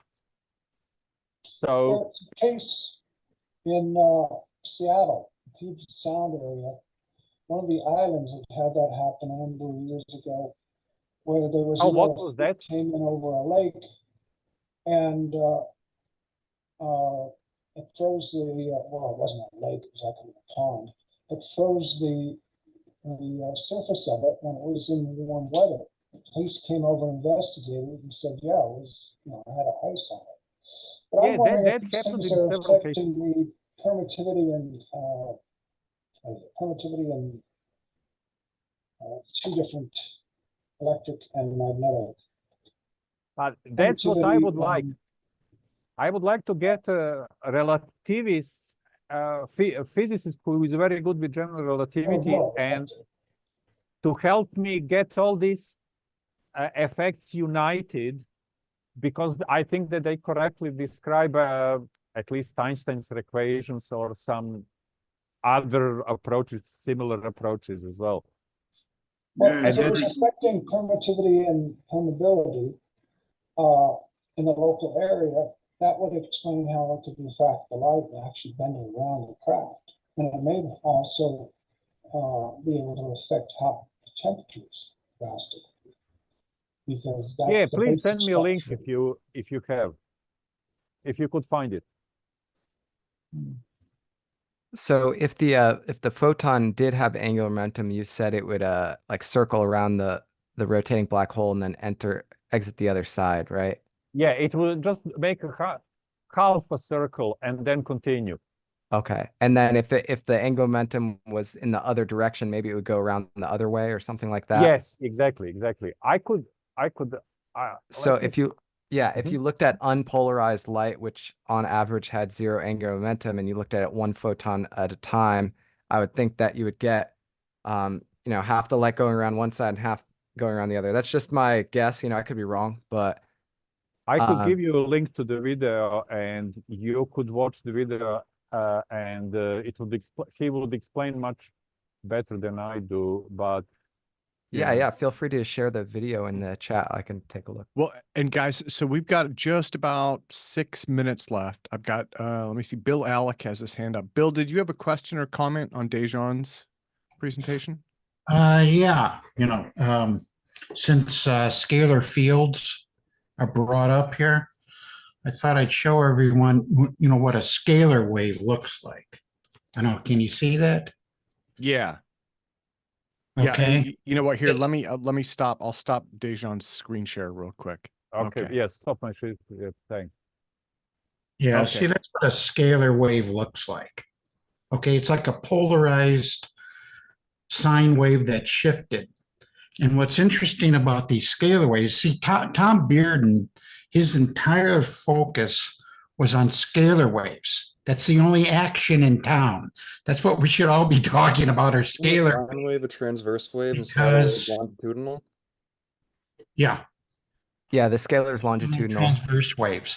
Okay, now what's interesting about the scalar wave is that to make this wave requires two sine waves, that are locked together. And Tom Bearden always said that all matter is made of trapped electromagnetic waves. So it's how these waves are trapped and spinning that creates the particle. That creates your particle, whether it's an electron, a positron, or whatever. It's trapped electromagnetic waves, creating this scalar function. And so, to get this kind of wave requires, it also shows up in quantum mechanics as well. You see the product of two sine waves, and it's the product. So you're dealing with the square of the frequency. So if you're dealing with something that's rotating, 1,000 hertz, you're going to have a megahertz scalar wave, a megahertz. So that's what we're dealing with, is this field that's a scalar wave function. So that's what these vehicles are doing, is that what I'm looking for is this counter rotation that's occurring, of energy that's in an opposing action. It has to be an opposing configuration to get this anti-gravity function. That's what Tom's focus was practically entirely on this type of wave function. It's a scalar wave, and it produces this field effect. And that's what's bending all this light, or these beams of light, and that's what bends it. It's a scalar field. And so that's been my focus. And I've been asked just a few days ago by a very prestigious journal here of writing about Tom's work about scalar waves. Because I attended a conference back in 1997, and that's when my journey started. But the thing about Tom, what was interesting about Tom is that he left kind of key components out of his lectures. So it was very difficult trying to piece the whole thing together.